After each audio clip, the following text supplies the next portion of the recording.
Hey everyone, welcome back to Naruto Audio Fanfics 2.0, your ultimate destination for epic Naruto stories. I'm your friend, and today we're back with another brand new fanfic filled with action, mystery, powerful emotions, and unexpected twists. And today's story is, which is what if Naruto changed female Orochimaru's fate through love and marriage? Part 1, a story where destinies change, secrets are revealed, and Naruto's true power leaves everyone speechless. If you enjoy fanfics like this, don't forget to hit the like button, subscribe to the channel, and turn on notifications so you never miss another amazing story. Now sit back, relax, and get ready for an unforgettable journey. And now, let's start the fanfic. The Forest of Death looked like a war zone. The two boys watched as their third teammate had a duel with an S-rank Nukenin.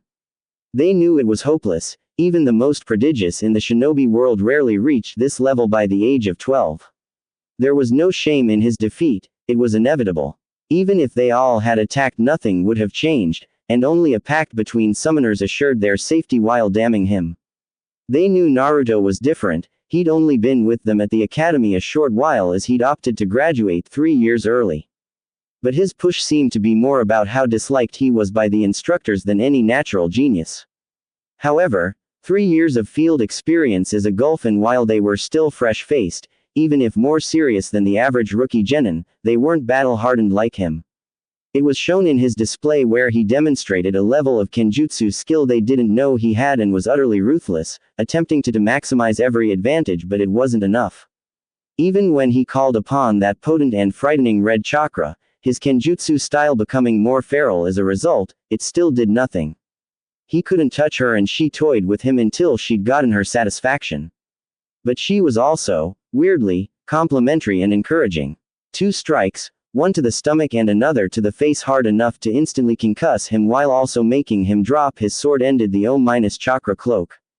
She picked up his sword and approached him, grabbing the redhead by his neck. She whispered something in his ear and promptly stabbed him with his sword, channeling Raiden chakra once she impaled him, causing the boy to scream. Their strongest member was done. They were surrounded by enemies and standing in front of Konoha's greatest traitor. Bleak was the only way to describe their situation. "Nara-kun, Aburame-kun, come here please." It sounded like a request, but it was clearly an order, and both boys obeyed. She handed them a scroll to their confusion. "I know you'll report this to my former sensei when you make it to the tower, but if anyone other than Naruto should receive this scroll, I'd have to kill both your clans in their entirety. Do we have an understanding?" Both boys nodded while Shikamaru accepted the scroll. She departed soon after, and the boys collected Naruto and his sword, Shino opting to carry him on his back after they patched up his wound. They made haste to the tower and luckily ran into only light opposition, nothing the two couldn't handle. They arrived to the tower, greeted by their sensei, whom wasted no time getting Naruto to the medical center while having them debrief in front of the Hokage. He made his way up to the familiar gate guards. A team of 4 was now only 1, but he'd changed. His eyes were harder and he was sporting a scar above and below his left eye. He was not happy to know Raiden chakra delayed his healing ability, but was assured the scar would be temporary, fading in months. He checked in as was protocol and made his way to the Hokage tower to give his mission debrief. Given this was supposed to be a simple courier mission, lasting no more than a week, and it lasted a month and a half, it was of the utmost importance to know why, so the Hokage spoke to him immediately. Naruto gave the mission details, only the facts, and then presented the Hokage with 4 scrolls, 3 containing the bodies of his fallen comrades and the 4th the final words of the Chunin in charge. The old man quickly read over the final words of Chunin Yagami, taking a deep pull from his pipe. "Naruto, do you know what is contained in this scroll?" "No, Hokage-sama." Chunin Yagami stated, "You deserved a field promotion for what you did on the island of Ishval. He said you were directly responsible for defeating Kushimaru Kuriarare and Raiga Kurosuke. He said you even dealt with his initial bias professionally and have shown the qualities a shinobi needs to become a Chunin. How do you feel about that?" "I am honored by his words. As you should be, but unfortunately, I cannot promote you at this time." Of course he wasn't going to be promoted. People who'd graduated after him, done less than him and were less skilled were promoted, but not him. "Any questions, Naruto?" "No. I know you're disappointed, but it just isn't time to promote you. I had plans for you, Naruto, and you graduating early threw them off, but I will not abandon them. I want you to get closer to what should have been your graduating class, it is for the best. Do you trust me? No. Maybe I deserve that, but if you become connected with this upcoming generation of clan heirs, it'll go a long way in providing you political protection from those who'd want to see you hampered. Hampered like not being promoted when it is deserved. Like not being treated as a shinobi at all. There are those who would seek to weaponize you, and I don't want to see that. Then kill them. You're the Hokage, you employ an army of assassins. If someone is a risk to your rule, why not remove them? A lot of reasons, Naruto, the largest one being that's the path toward tyranny. It'd make Konoha be something it was never meant to be. But sometimes to uphold that ideal, I have to accept less than ideal outcomes for those that don't deserve it. As long as you can accept it, Hokage-sama. That's not what I meant, Naruto. Just understand, I'm not holding you back out of malice. If that's all, Hokage-sama. Dismissed. When Naruto regained consciousness, he relayed all relevant information to the old man, including that his chakra felt chaotic. Fortunately, the application of a seal over his existing one was discovered and remedied. This allowed Naruto's wound to heal faster, and he was near 100% at the end of Exam 2 and the start of the unexpected preliminary matches. All three of the Soul Suna team passed. The fan user beat the weapons user from Team Guy. The puppet user bet some older Konoha genin that could dislodge his joints. The sand user defeated Kiba when the Inuzuka had enough sense to forfeit and likely saved himself from being killed. Sasuke Uchiha defeated another older genin, one that could absorb chakra through touch. It was a fast match. Sakura Haruno and Ino Yamanaka had a match. It was long and seemed to offer some moments of self-realization for both girls, so that was cool.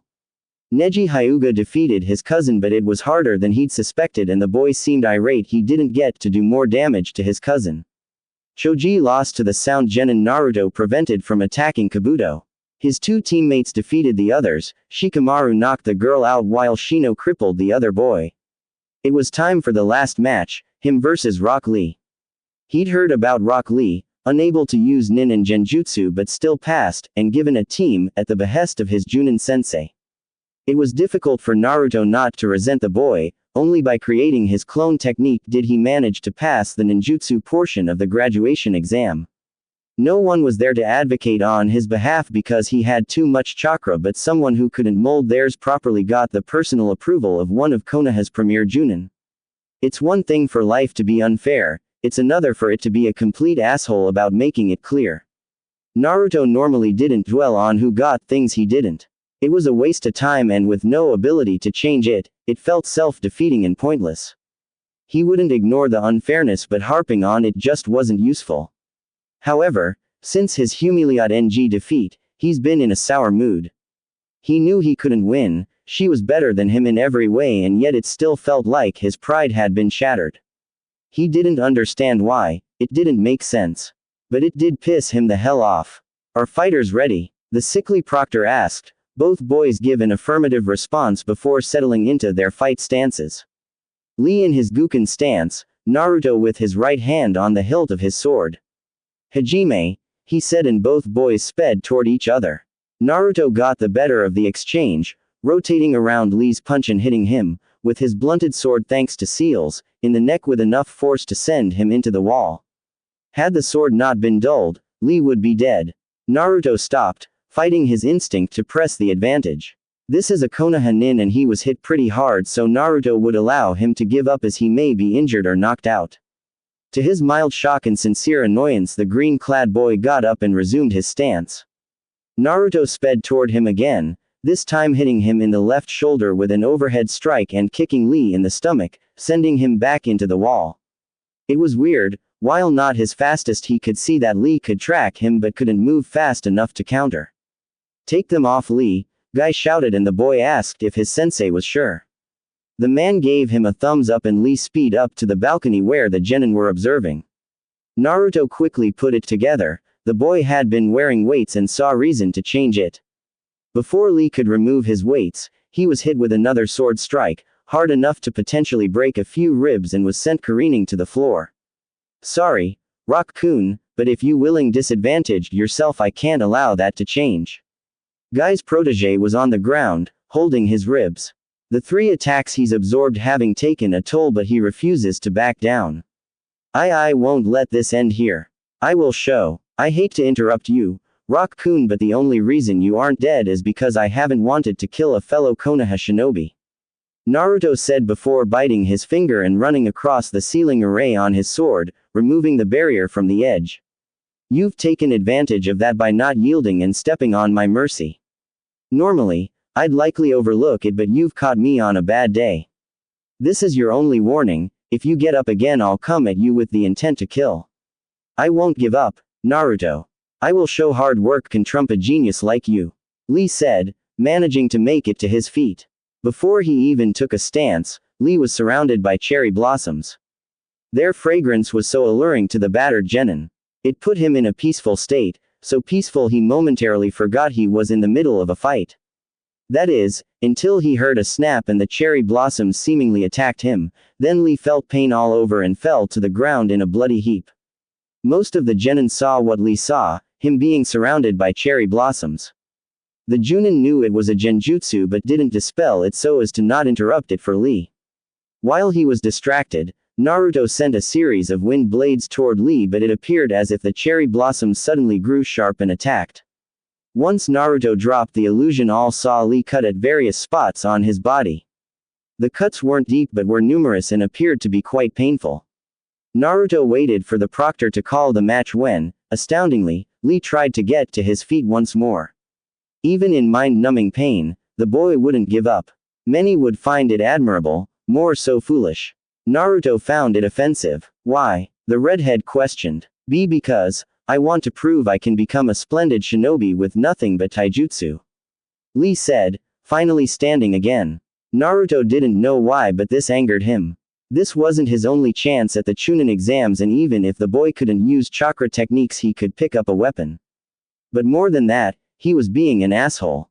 Even if he won, what would it prove? That Naruto was an idiot for being merciful. Because until recently, almost no one gave a shit if Naruto became a splendid ninja. This toolbox had the nerve to call him a genius. What does he know about burnt-out tenketsu from performing an original jutsu? The research, the notes and diagrams. When something doesn't work, going back to the start, going back to chakra theory or what hand signs do. Figuring out the elemental manipulation exercises by himself. Doing all of that and self-training his physical skills. The torn muscles in his legs trying to perfect the basics of his kenjutsu style. The cracked knuckles from improper punching technique. To be diminished as a genius, to be set up as this asshole's foil when all he'd known is hard work. It was infuriating. You know, they say a shinobi is judged not by how they live but how they die. I'll make sure you'll be remembered as a splendid shinobi, Rock-kun. The Uzumaki said with menace and then blurred once again, intent on cutting down this arrogant boy that dare label him. However, his attack never reached Lee as Naruto was met with a powerful force and sent into a wall himself by Lee's sensei, Guy. Naruto's back hit the wall with a thud and he was seeing double, however he was coherent enough to make out Guy standing over his fallen student. This only enraged Naruto further as in the moment, he truly believed Guy wouldn't have attacked any other genin in attendance. But he openly attacked the sacrifice, likely not fearing any repercussions. But that's where he was wrong. Getting up, shakily to his feet, Naruto started to perform a sequence of hand signs, going a little slower due to the effects of his Guy's attack and his impact on the wall. However, the Hokage and Kakashi both knew what that jutsu was, and with Guy distracted it could kill both his student and him. Hiruzen made to Naruto first, chopping him on the back of his neck, knocking the boy out. He had the candidates draw for their position in the finals, Kurenai drawing for Naruto. As they were dismissed, she made her way to Guy. If you ever attack my student again, I will kill you, Guy. There's no need for that, Kurenai-san. I had to protect my student. Then you should have ordered him to concede the match, but you encouraged him to continue on. What? Naruto was supposed to continually hold back for his and your ego. No, I don't care why you did it, never attack my students again. She said before she walked out. Guy knew she had a point and started to question if he'd given Lee some bad habits because he over-identified with the boy. Before he could leave the tower, he was greeted by Kakashi. He knew his longtime rival was angry by the subtle cues in his body language, ones most would miss, but the two had been friends long enough that it was obvious to the taijutsu master. Kakashi, before you say anything.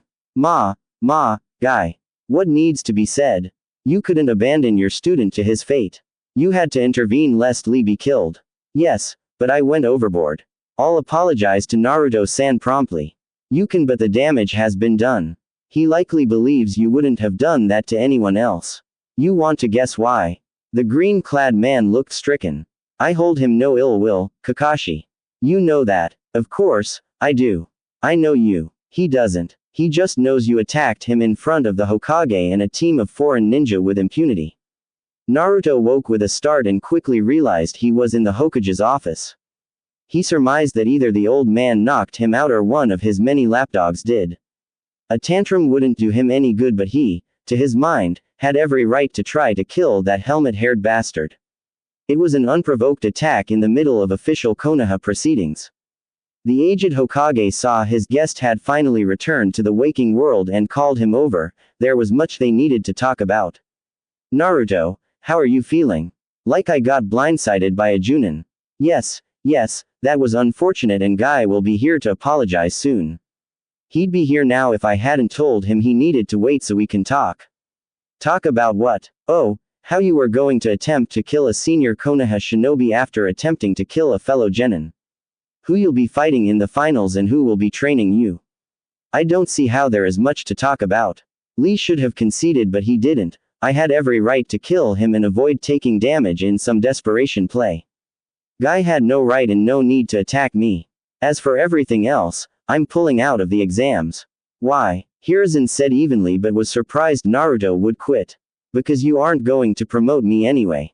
Now, my team makes it and I don't hold them back from promotion. Naruto, that isn't true.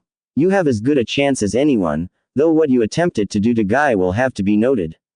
Of course it'll be noted. I don't care, I'm done. There's no point to this. You won't let your pet fox have any kind of authority over someone, so why pretend?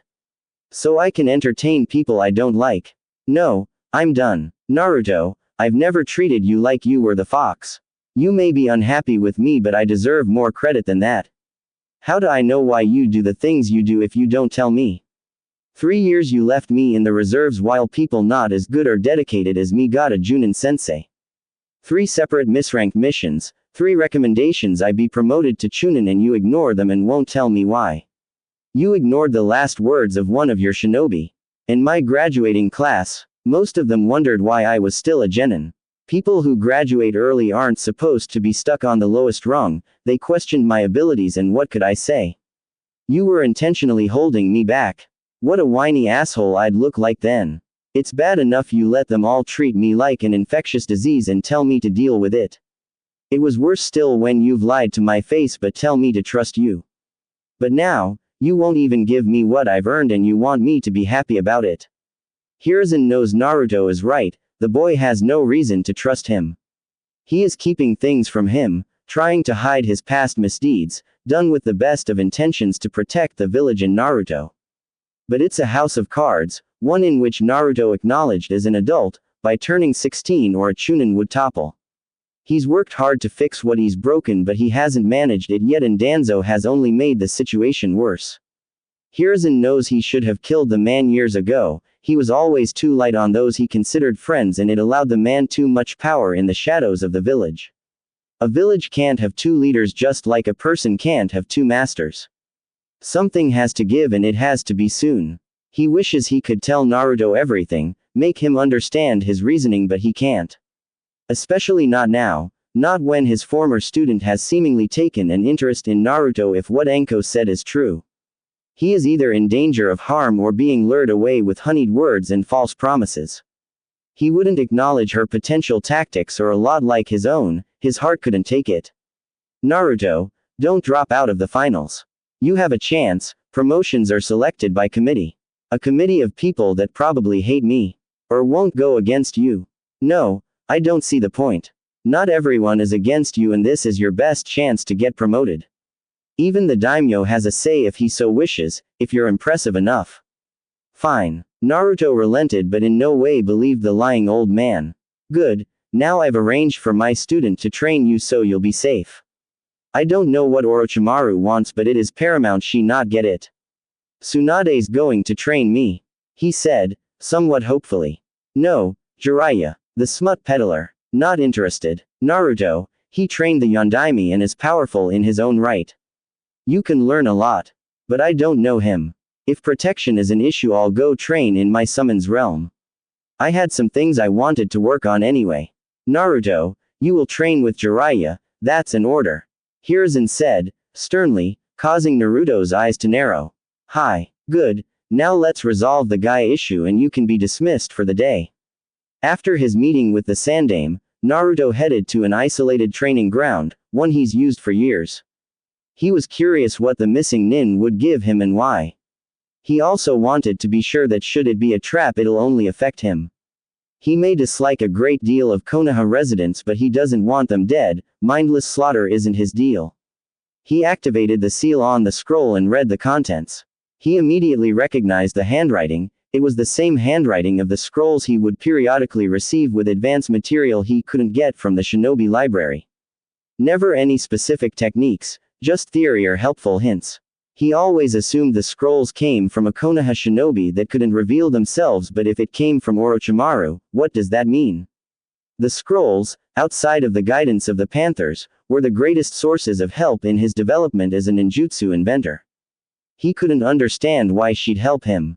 This felt like the old man, a game was being played but he didn't understand the rules or how he fit in. He was just at the whimsy of others and he hated that feeling but didn't know how to break free of it. He decided to just look at the material. True, he needed a plan but it wasn't going to come to him now so he'd focus on something he could do. The scroll listed a technique, the impure world reincarnation which was created by the Nadaime. It can bring souls back from the dead but requires a live sacrifice and genetic material from the one you wish to bring back. Enclosed in the bottom on the scroll was another sealing array, one for storage. He unsealed the contents to find 2 vials of blood. This was beyond creepy. The vials themselves contained a note and he could only dread what the lunatic snake summoner had written. Those with power create boundaries to hoard and safeguard their power. Those without power stay within the boundaries to stay in favor of the powerful. Freedom is pushing against and through all boundaries, allowing your ambition to be your only master. Chakra is poorly understood but the potential is limitless, however our understanding is hampered by what many would call profane or forbidden. Most shinobi are content to live in ignorance, to have a child's understanding of the very force they depend on. But I saw something different in you, a desire to understand like I have, that is why I've helped you and you've yet to disappoint. I chose to ignore decency and ethics in my desire to understand this energy and our world. I walked in the darkness without a single regret. But I want to see how far you can go while in the light. This technique is powerful but it is not perfect. You may want nothing to do with it, you may find it offensive so I've given you an extra incentive to improve upon it in your own way. The Sandaime has withheld many things from you, not just your status as Jinchuriki. If you want to know more about your past, about your clan then the blood contained in these 2 vials will do it. Just remember, keeping people ignorant is not a method of protection but control, don't let anyone control you.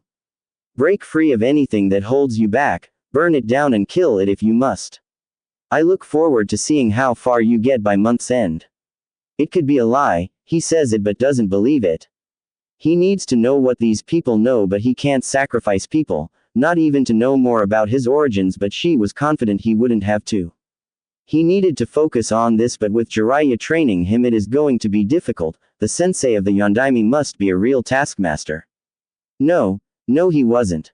He was a lazy ass that put forth minimal effort and was constantly distracted with any halfway attractive woman around. Naruto would be annoyed, especially since this man was clearly here to be his watcher more than his trainer but his negligence was beneficial so Naruto wouldn't complain.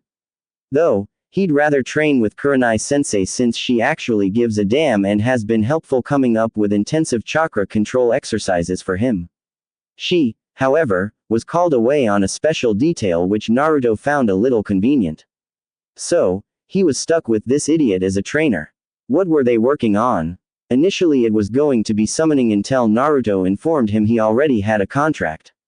But he was insistent Naruto sign the Toad contract too, so the Elder Toads and Bagheera, the boss of the Panthers and Naruto's personal summons, were hashing it out, so nothing more to do there. Drawing on the Biju chakra. He can already do that, and how can a non-Jinchuriki that has never trained one help him? So, the last project was the Rasengan, the Yondaime's personal jutsu. It would be useful as an attack jutsu and helping him in perfecting pure shape manipulation. It was also a decent chakra control exercise. He was still on the second step after 2 weeks, not because he couldn't go farther, but he was slow playing Jiraiya. No sense in doing this faster than necessary. Naruto practiced it while he sent an overcharged shadow clone to the Panthers to unravel the impure world reincarnation. The key to Naruto's understand of the jutsu was to remove the mysticism from it and think of it as a chakra exercise. A soul was not being called back. Yin chakra was. The genetic material was a bridge, it contained both the yin and the yang chakra of the person being returned. The sacrificial body was for the additional yang chakra. The seals not only called back the yin but helped convert the sacrifice's yang into a compatible half of the returned person's yin, making it reminiscent of their true chakra imprint. This also, somewhat explains, how they can repair the damage. The pure yin chakra is constantly creating or recreating their form. So, Naruto reasoned, he needed a vessel of as pure yang chakra he could get. This meant attempting pure yang release. There isn't much written on it. What he could find states that some have a natural affinity for it but are unaware and chalk it up to other things, like those gifted with yin release make excellent genjutsu practitioners. It can be trained, but it starts with being able to separate the yin and the yang within one's chakra. Some accomplish this through visualization, seeing the yin and the yang emerge from various points and calling upon one source or the other, and with no other known method Naruto opted to try it. Success has been varied. He knew without Kurenai Sensei's previous help he'd have no hope of accomplishing this, but now that his chakra control was better, his flow almost calm, he could focus it enough on separating the most basic elements from each other. Truthfully, if he didn't have this deadline, given to him by Orochimaru herself, he'd probably be doing better. He isn't very calm as he has too many questions, and he believes figuring out an ethical and pure world reincarnation will help get them answered. But even if it does, what does it all mean? She made her way through the forest at a clipped pace. Being late was not an option, it was never an option. Also, the sooner she got there, the sooner she got this over. She doesn't know how to feel about her master, as gratitude often wars with low-level terror. No time to think about it now, she reassures herself. All she has to do is give her report and continue on with her day. Even if the guilt becomes suffocating, she chose her path. She arrived at the designated meet and waited. There was no point in trying to find her, she'd reveal herself when she was ready. And she appeared, right behind her. She was impressed she managed not to jump in fright.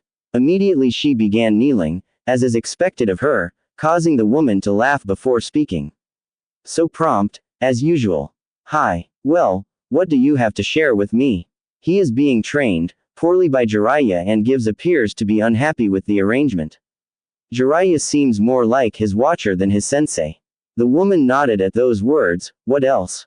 Every morning before his workout he sends a shadow clone with approximately half his chakra somewhere with a panther summons. Their realm. He must have his shadow clone training in secret so not even Sarutobi can spy on him. Clever boy. Is there anything else? Once he's done training with Jiraiya he practices his kenjutsu, does a light workout and then heads home. There he does research until several of his summons meet with him. I'm assuming they are performing surveillance of his competition.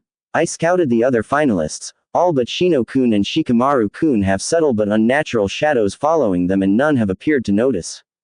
Kukuku, you've done well. I want you to cease your surveillance, it won't be necessary any longer. But what? I thought you'd be relieved to no longer have to spy on him. Don't tell me you're nursing that silly little crush, she asked, but her subordinate didn't answer. You are. Tisk, tisk, tisk. You know that can never go anywhere, yes. Even if you were to turn his head, that wouldn't end well for you, yes. Hi. She said through gritted teeth. Don't be glum, you'll get what you truly want. Just forget about Naruto-kun. Hi. Good. You are dismissed, Hinata-chan. Jiraiya, how is he doing? He's getting it faster than I did. Why isn't he a Chunin yet? He has the mission record for it. We've been over this, I won't always be here to protect him. He needs allies and ties to the village. He has startling little and I've long since alienated him.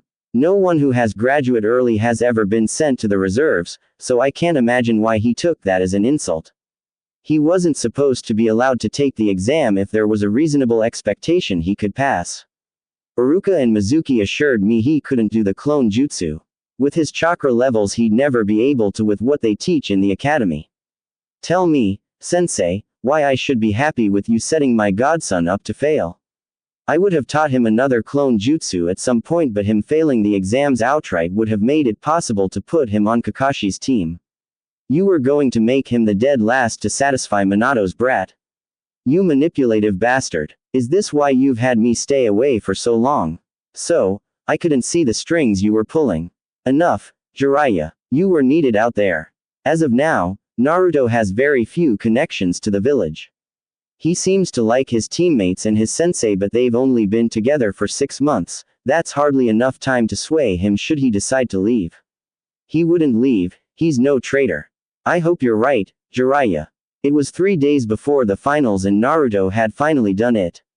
It'd take some time to perfect it, even more time to develop his yin release, but as of right now, he could perform purely yang jutsu and it was time to attempt the impure world reincarnation.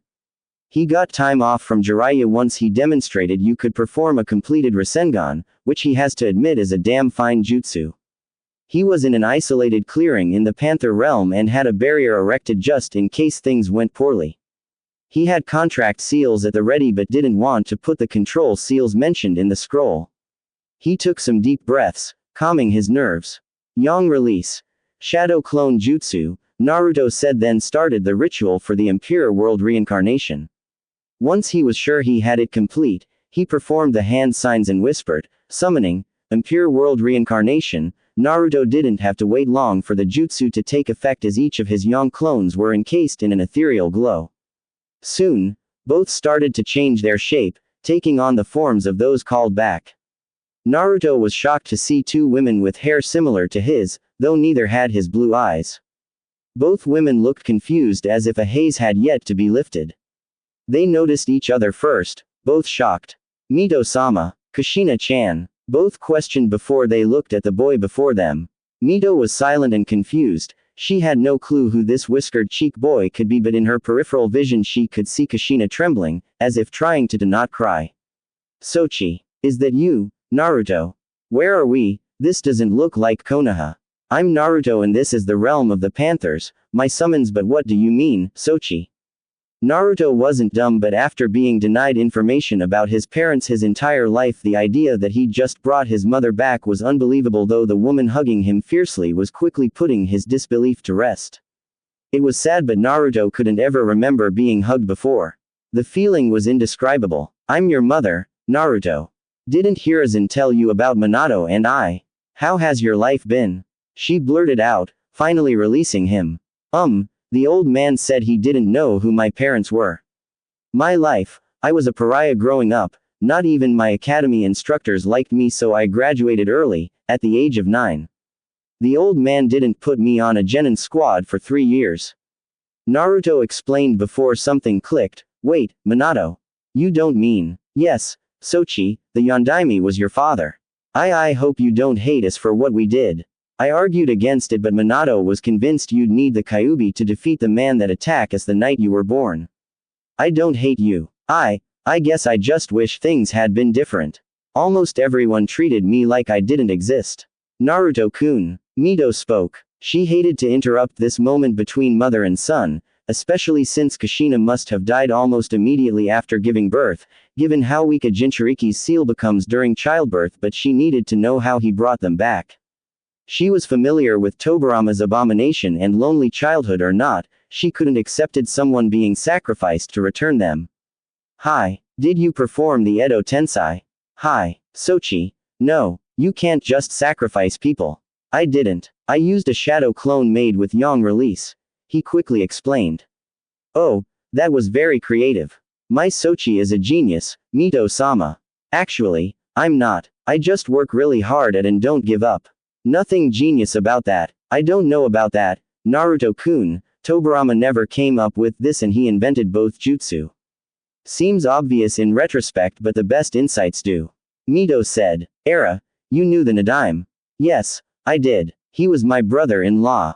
I'm Mito Senju ne Uzumaki and your predecessor. How so? I was the first Jinchuriki of the Kyuubi, Kushina here was the second. Were you both hated, too? No, Sochi, no one knew we contained it. And I don't understand why Saru-chan would tell others. Mito said before a realization hit her. Naruto-kun, if you didn't know who either of us were, why did you summon us? Orochimaru gave me the jutsu to figure out and said if I did I'd have answers about my history. You're Orochimaru's student. See, you are a genius. She wouldn't bother with someone untalented. No, she's a missing nin and considered Konoha's greatest traitor for illegal experimentation on villagers. He said, to receive a fist to his skull. Why would you trust the word of a missing nin? Because I was desperate. The old man keeps me in the dark about everything concerning my past, he's manipulating me and I don't know why. I need all the information I can get in case. In case what, Sochi? In case I need to abandon the village. He's already denied me a Chunin field promotion 3 times and never once explained why. I don't trust him and I don't like the villagers so I need to make arrangements. Is it really that bad? Kushina asked, shame filling her for what she allowed to happen to her son. The villagers deny my existence. They've never hit me or anything but I know I'm not wanted and being stuck as a genin isn't raising my profile. I don't get it, why wouldn't Hiruzen want you to be a Chunin? Yes, you get more authority and can take on dangerous missions but rookie Chunin are hardly exposed to top secret documents or state secrets. Kushina said. Mito sat quietly, piecing together everything she knew about Konoha law and what Naruto told her and came to a conclusion. I think I may know why but it doesn't make sense for it to be the reason, she started. And proceeded to explain her theory. Hiruzen never much cared for the daimyo's satellite residence, the place he stayed when visiting Konoha. It was too ornate for his tastes and gave the feeling of being both too open and claustrophobic. He was curious why the daimyo had summoned him, the two usually speak after the exams are finished. They had a good working relationship but weren't close, not like Hiruzen was with the man's father or how he was close to Minato. He arrived in his sitting room and was surprised with Danzo was there as well. Hiruzen bowed to the daimyo and took his seat. Immediately he felt off as someone. Hiruzen reasoned one of the guardian ninja, activated a seal and Hiruzen felt his chakra become suppressed and out of his control. He saw Danzo came to the same realization. This was a trap, they had both been restrained and while strong, given their advanced age they were weak without their chakra to buttress the ravages of time. Thank you both for arriving so promptly. There is a matter we need to address and I didn't want either of you to do something foolish, like try to manipulate me with a stolen Sharingan, the daimyo said while staring at Danzo. The man couldn't hide his shock and cursed he couldn't summon his root to extract him. Your shadows are already dead, Danzo. How dare you come to my residence with armed guards and try to hide their presence from me? Foolish old man. Hiruzen, you've allowed this relic to become arrogant, among other things. What do you mean, daimyo-sama? Oh, all will be explained but first I need to tell you a story. A little over a year ago, Tsunade paid me a visit.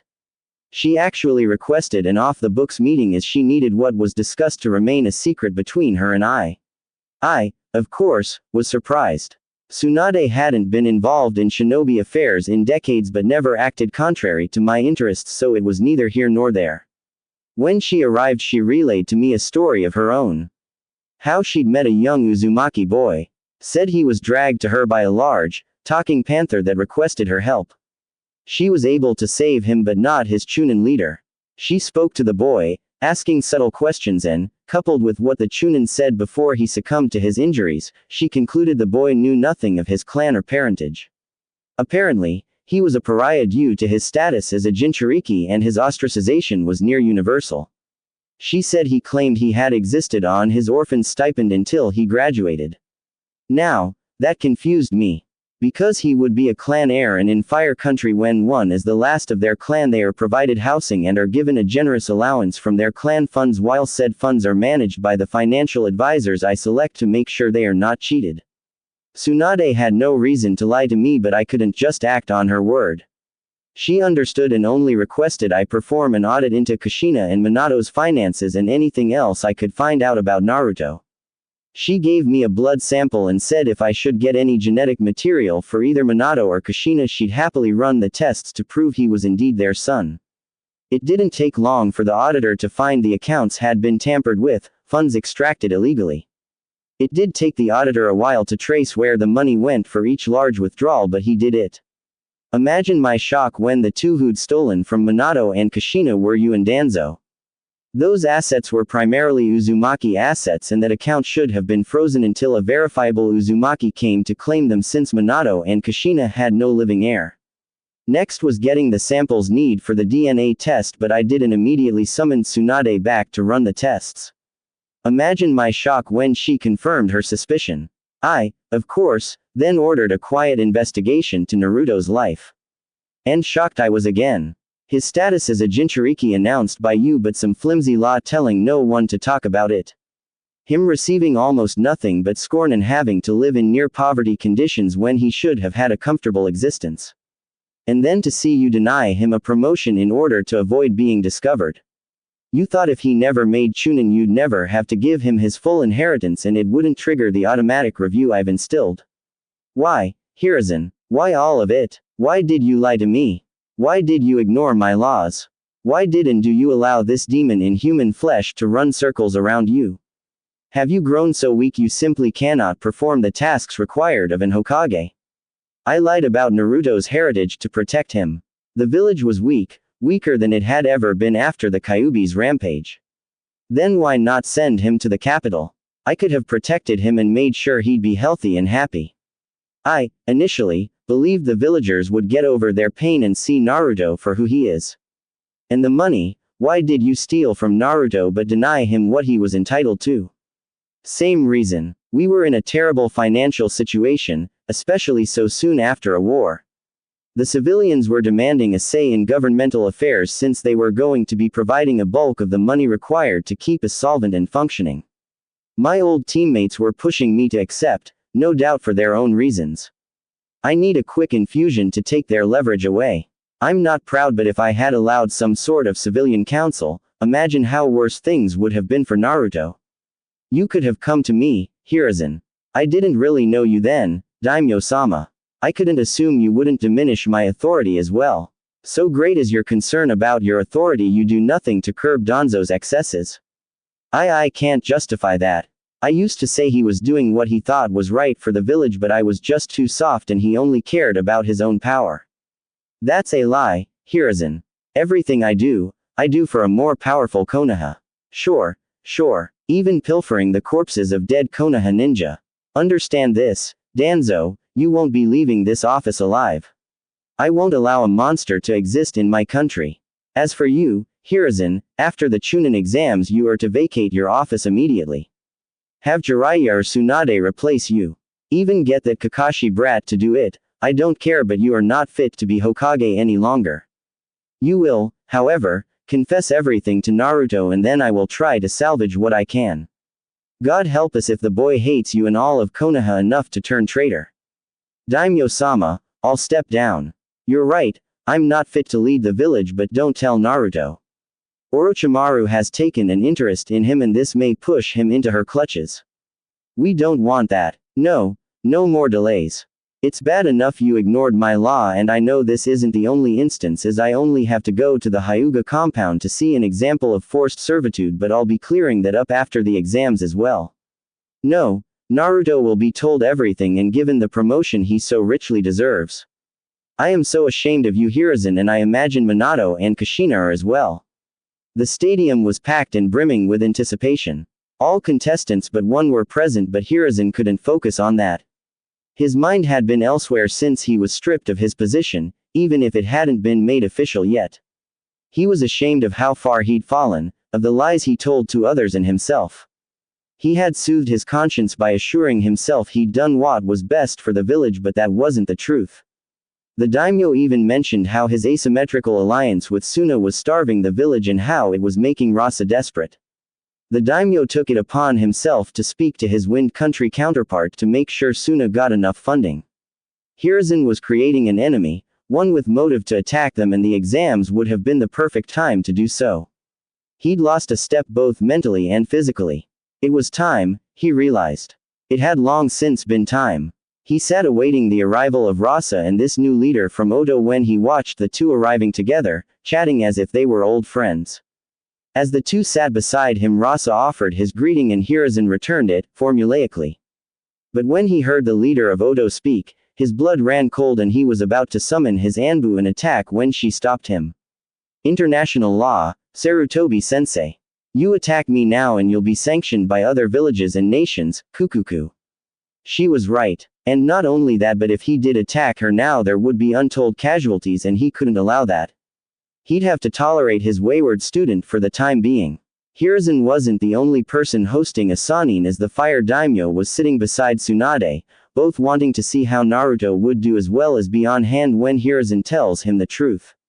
Alright you lot, the rules are the same as they were in the preliminary round. Hayate stated to be interrupted. What about Sasuke and that Dosu guy? Shikamaru asked. Dosu had to pull out due to injury, he said looking at Naruto, and if Sasuke doesn't show up for his match he'll likely be disqualified. Now if there are no more questions all exit except Neji Hyuga and Naruto Uzumaki. Hayate watched as the other genin left and walked to the center of the stadium battleground along with the first two fighters. He announced the two and then called a start to the fight and watched as neither boy moved. All was quiet as the audience watched the Hyuga prodigy stare down the bane of Konoha. The redhead had changed his clothes for the finals, ditching his normal blue pants, blue shirt and orange hooded vest for black hakama, tied at the ankle with blood-red tape, a black sleeveless shirt with extra material at the neck for a Kakashi-esque face mask and a black kosode, with a chainmail mesh sewn into it. It was finished with an obi, the same color as the ankle tape, and kept his sword to his side.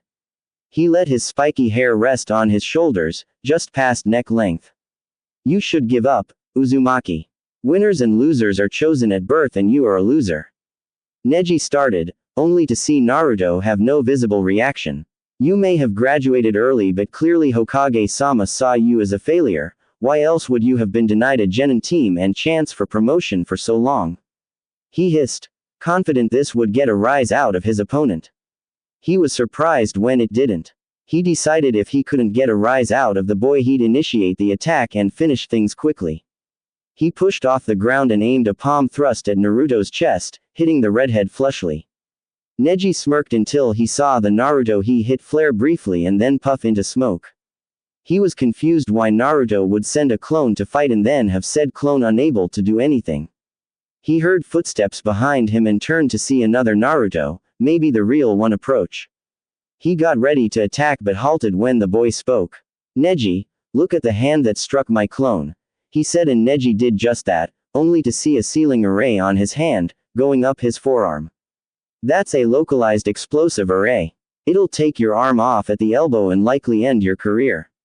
Concede now and I'll remove the array, don't and you lose an arm. Neji was stuck, unfamiliar with indecision. He'd never heard of a clone that could impart a seal on someone when struck, but then again, he wasn't aware of corporeal clones that dissolved into smoke either. His opponent put him in a bad position. He could try to strike Naruto, but he was too far away for him to reach the redhead before he could activate the seal. And that assumes the seal does what Naruto claims it does. He could be lying or the seal could be a dud. If that's the case, he'd have given up due to an empty threat and his pride couldn't allow that. He remembers the boy was hesitant to do too much damage to Lee until Lee pushed him too far, so him going for such a move as an opening didn't read to Neji. Of course, Neji wasn't and couldn't have been aware of Naruto's current mental state. He'd felt his heart fill with the time he spent with his mom and Mito, who he called Ba-chan much to the lady's delight. But there was a burning anger as well. The Sandaime had denied him much, for what reason Naruto didn't know, and wouldn't ascribe a motive to the man because it didn't matter. Outside of his team and those he'd worked with in the past, he didn't care about Konoha Ninja. He wasn't one of them and they truly were them, now. He saw them as weak-minded traitors and cowards, unworthy of his parents' sacrifice and his father's trust. No, he didn't blame Minato for his childhood, he blamed Konoha for not trusting their alleged hero even when all evidence stated they should. In the preliminaries, the Fuin Bunshin would have been preloaded with a paralysis tag because he didn't want to hurt a comrade. Now, Neji isn't a comrade, just a potential enemy. Neji decided to call Naruto's bluff and charged toward the boy. He didn't have to wait long to realize his mistake. A quick flare of chakra is all it took and suddenly the arena was filled with the screams of Neji as he clutched what was once his arm. It was lucky for him that the position of his arm didn't allow bone fragments to fly into his eyes, but he did have some burns and cuts along his side and leg. Hayate quickly called an end to the match and called forth the Mednin. Naruto silently retreated to the contestant area. Both Shikamaru and Shino gave him a nod of acknowledgement and he formed a small smile. That was quite vicious. Hiruzen Dono, what jutsu was that? Rasa stated. Kukuku, vicious indeed. It appears Konoha can still turn out real shinobi every now and again. Hiruzen ignored his student as he began to answer Rasa, indeed, but Naruto gave him a chance to concede. A shinobi shouldn't make empty threats and Neji had no reason to call his bluff if he couldn't recognize the array. Also, I believe Naruto-kun calls that a Fuin Bunshin. He was inspired by the Yondaime's ability to apply seals with just a touch but has taken it to new level. Such advanced seal materialization, he certainly has my vote for Chunin, Orochimaru said. I must agree, while short he did enough and revealed very little of his abilities. Rasa added. Hiruzen simply nodded. The Junin sensei were quiet at the end of the match. Truthfully, none knew what to expect out of the match. Neji was hailed as a genius whereas rumors circulated that Naruto had killed 2A rank shinobi in a single mission. However, he kept most of his skills hidden though demonstrated an impressive amount of kenjutsu skill against Guy's clone. That was most unyouthful, Lee exclaimed, seeing his rival defeated and maimed by the same boy that so easily defeated him was hard to accept. Guy-sensei, we have to get to Neji. Tenten said but saw her sensei shake his head. We'd only be in the way. Neji is going to need a lot of help and the Mednins need to be focused. As far as it being unyouthful, he was given a chance to submit, just like you were. It is, at times, laudable to not give in but as a Chunin you need to know when to back down for the sake of the mission and your comrades. I don't fault Naruto, he told Neji exactly what would happen if he attacked again. You're okay with what he did? That was a comrade he crippled. Tenten yelled. Yes, it was a comrade he tried to spare. Tenten, what would you have him do? Hold back and allow Neji to continue attacking. Seeing the girl refuse the answer he continued, Neji put his health on the line in the belief Naruto wouldn't hurt him. Like you, Lee, he was going to take advantage of his mercy. The difference is, this time Naruto didn't give more than one chance. As such, Neji's injury is my fault. I've instructed you poorly if none of you know how to stand down when you're outmatched. Guy finished, sounding more subdued than he ever has. Asuma and Kurenai could see he meant every word and while Kurenai still had some negative feelings toward the senior Junin she wouldn't wish the belief you failed your students on anyone. You think he did enough for a promotion? Asuma asked. I hope so, he's clearly ready. I've let him run some of RC ranks and he's done well. He's clearly paid attention to what other Chunin did when he was stuck in the reserves. Kurenai answered. Close by the Junin sensei sat Anko. She'd never really had an opinion on her fellow pariah, not until she had expressed an interest in him. She was one of the few that saw the footage of their kenjutsu battle before the cameras cut out. He wasn't on her level, nowhere near, but he was good, willing to change tactics on the fly to keep a superior opponent guessing. He also didn't hesitate to go for the kill. Normally, that kind of ruthlessness would be something Anko praised. But Orochimaru taints everything and Anko couldn't help but be wary of the container. She didn't know why Orochimaru was interested, but it couldn't be for anything good, and given the boy's experience in the village he had the signs of a flight risk, one that may run straight to the snake. His willingness to, potentially, end the career of a fellow Konoha ninja demonstrates how little connection he feels for the place. Orochimaru will exploit every weakness to get what she wants, and to Anko, Naruto looked like an easy get. Hayate was instructed to delay Sasuke's match and to move through the rest of the order. The next in line was Shikamaru and Temari. Shikamaru complained a lot about having to fight a girl, wondering if he should just forfeit. Shino and Naruto pushed him over the railing so he'd have the chance to do so, much to his annoyance and their amusement. It was a good tactical matchup and he'd managed to ensnare Temari but forfeited as he was out of chakra, shocking everyone but his teammates, sensei and fellow clansmen. Shino fought Kankuro and it was a little faster paced than Shikamaru's fight but still relied on inventive tactics. The boys fought to a double knockout as Shino was poisoned and Kankuro was entering chakra exhaustion. Finally, it was time for Gaara to face Sasuke. The match was almost called as the Uchiha and Kakashi arrived at the last possible moment. It was a good fight, Naruto felt. Sasuke had some decent speed and made good use of it. Naruto thought the lightning jutsu was a mistake when he could have used a genjutsu, and that was proven correct when Gaara turned into a miniature sand thing and trounced the Uchiha, who used too much chakra on that move. Luckily he escaped without serious injury as the Cage got Gaara under control and it was time for the semifinal round, Naruto vs Temari. Temari was trying to quickly come up with a strategy. She'd used a lot of chakra in her first fight and hadn't had a chance to recover much. She knew the redhead was dangerous with his sword and she couldn't allow him to get close to her, but his speed would be hard to negate.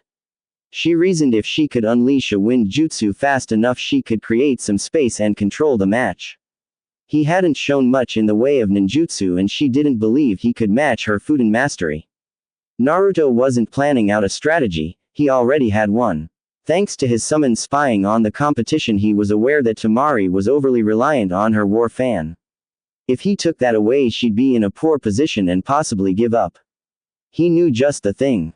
About 6 months into his own research, Naruto started building his own jutsu theory. It was slow, it required a lot of reading, testing and revisement, but he felt he was truly onto something. While most ninjutsu seemed to be of the elemental variety, it didn't explain the ninpo, the jutsu that were predicated on a specific element. How did chakra become a poison gas, for instance? No one really knew. Naruto posited, what if ninpo are based on the elements but by combining, at least partially, the behaviors of one element with the property of another? Not all could be understood like this and one would have to incorporate yin and yang as well, but he believed he was onto something. He hadn't managed to create many jutsu out of this insight, but it has affected his kenjutsu. Naruto learned early on he had a wind affinity and wind is said to be the sharpest element, though lightning is great for piercing. Naruto wondered what would happen if one took the sharpening process from wind and incorporated lightning's high frequency. Sound. You got sound, and the better he got at grinding wind faster and faster the closer he got to what became his supersonic blade. This type of chakra flow is the sharpest, not even a vacuum blade compares. This was the key to his plan. Temari was about to lose her main weapon. Hayate called a start to the match and Naruto blurred in front of Temari, not giving her a second to react. She just had time to start to open her fan before she heard a faint ringing in her ears. Next thing she knew, her fan was in tatters and she had a sword to her throat. Yield. The shorter boy said, and she quickly complied. Many in the crowd had trouble following the action. They saw Naruto blur from view and then a series of flashes before he appeared beside Temari and her fan was cut up. The Chunin and Junin, however, could follow it and were impressed. Asuma was confused. That was wind, but it didn't behave like wind, Asuma said. What do you mean, Asuma? Guy asked. Kurenai already knew about his supersonic chakra flow technique but saw no need to expound on it. Wind chakra is created by sharpening your chakra to a fine point and unleashing it, that's why it's ideal for cutting. It doesn't, however, emit a sound nor does it become visible. Lightning does that, but that wasn't lightning. Kurenai, do you know what that was? Yes, and I won't be divulging it. If you want to know, ask Naruto. It was one of his creations. So, he really does create his own jutsu? Asuma asked, surprise in his voice. Yes. How many? I'm not sure. He said most were just supplemental things that better versions of already existed, but he's got some impressive ones as well. Guy almost got introduced to one. Hi, Hokage-sama informed me that in my distracted state I may not have escaped unharmed. Whatever that was, I need to learn it. I'll see if I got something to trade. Asuma said, only caring about the wind manipulation. He hadn't seen anything innovative involving wind chakra in years, especially not chakra flow. He need to know how to do that. Kukuku, I think that was just a bad matchup for Tamari, Rasadono. I agree, but she appears too reliant on that fan, definitely Chunin material, but I'll have to work with her on that. The Uzumaki's sword skills are impressive and he's fast. He must have been training his speed and sword techniques for several years to be at that level. Hi, I believe Naruto-kun picked up Kenjutsu his second year at the academy. Oh, then you have some really good Kenjutsu instructors, Rasa stated, which caused Orochimaru to giggle, much to Hiruzen's annoyance. No, he self-trained until he became a summoner and trained those skills with them. Ah, either way, he is quite skilled. I wonder how he'll fight Gaara. Kukuku, I wouldn't be shocked if he forfeited. He's certainly earned a promotion. If that's the case, I expect you out of my village within the hour, Orochimaru. Why so hostile, Sarutobi-sensei? She said with a grin on her face, annoying the Sandaime further. Fine, I'll vacate, no need to cause an international incident. Naruto was on the arena floor, debating if he should forfeit this next match. He'd proven all he needs to, and if the old man doesn't promote him, no one can say it is due to a lack of skill or ability. That makes this match completely pointless. Another part of him wants to stay, he wants people to see him, the social pariah and outcast, run through the competition. To easily defeat the prodigy, the strongest kunoichi in the competition, and finally, Suna's mad Jinchuriki. He wasn't sure Gaara was one until his match with Sasuke, but he has a way to incapacitate the boy. It would put some emphasis on the day and let all know Naruto Uzumaki isn't the one to try. But that's ego, and a ninja doesn't need ego. Why reveal any more than he needs to? It was difficult, his pride was telling him to just win the damn thing outright. But he's accomplished his mission and is a shinobi, that's a sign it's time to come home. I forfeit. I believe I've done enough to earn my promotion, I have nothing left to prove. Naruto announced and saw Hayate nod before he exited the arena via Shunshin to appear by Kurenai, who gave the redhead a hug and congratulated him on performing so well. Hayate crowned Gaara the winner, though the boy didn't look pleased and called the Chunin exams to a close. Just as they were starting to depart, an Anbu appeared by the Junin sensei to retrieve Naruto, per the Hokage's orders.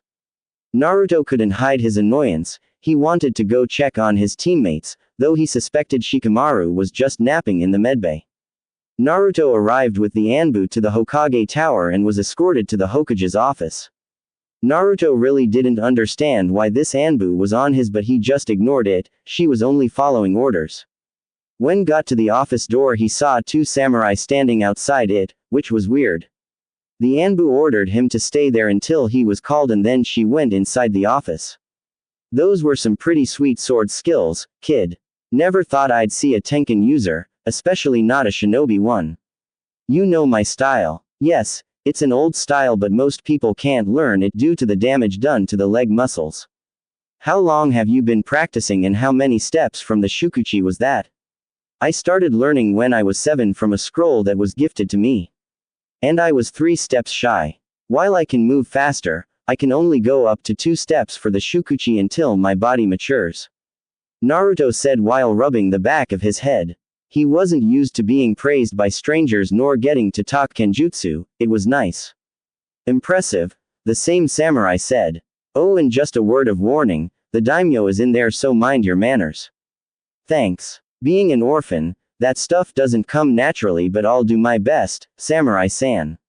It's Sojiro, kid, and this is Shishio. Naruto Uzumaki, nice to meet ya. Likewise, Shishio said. The trio continued to chat away until Naruto was summoned into the office.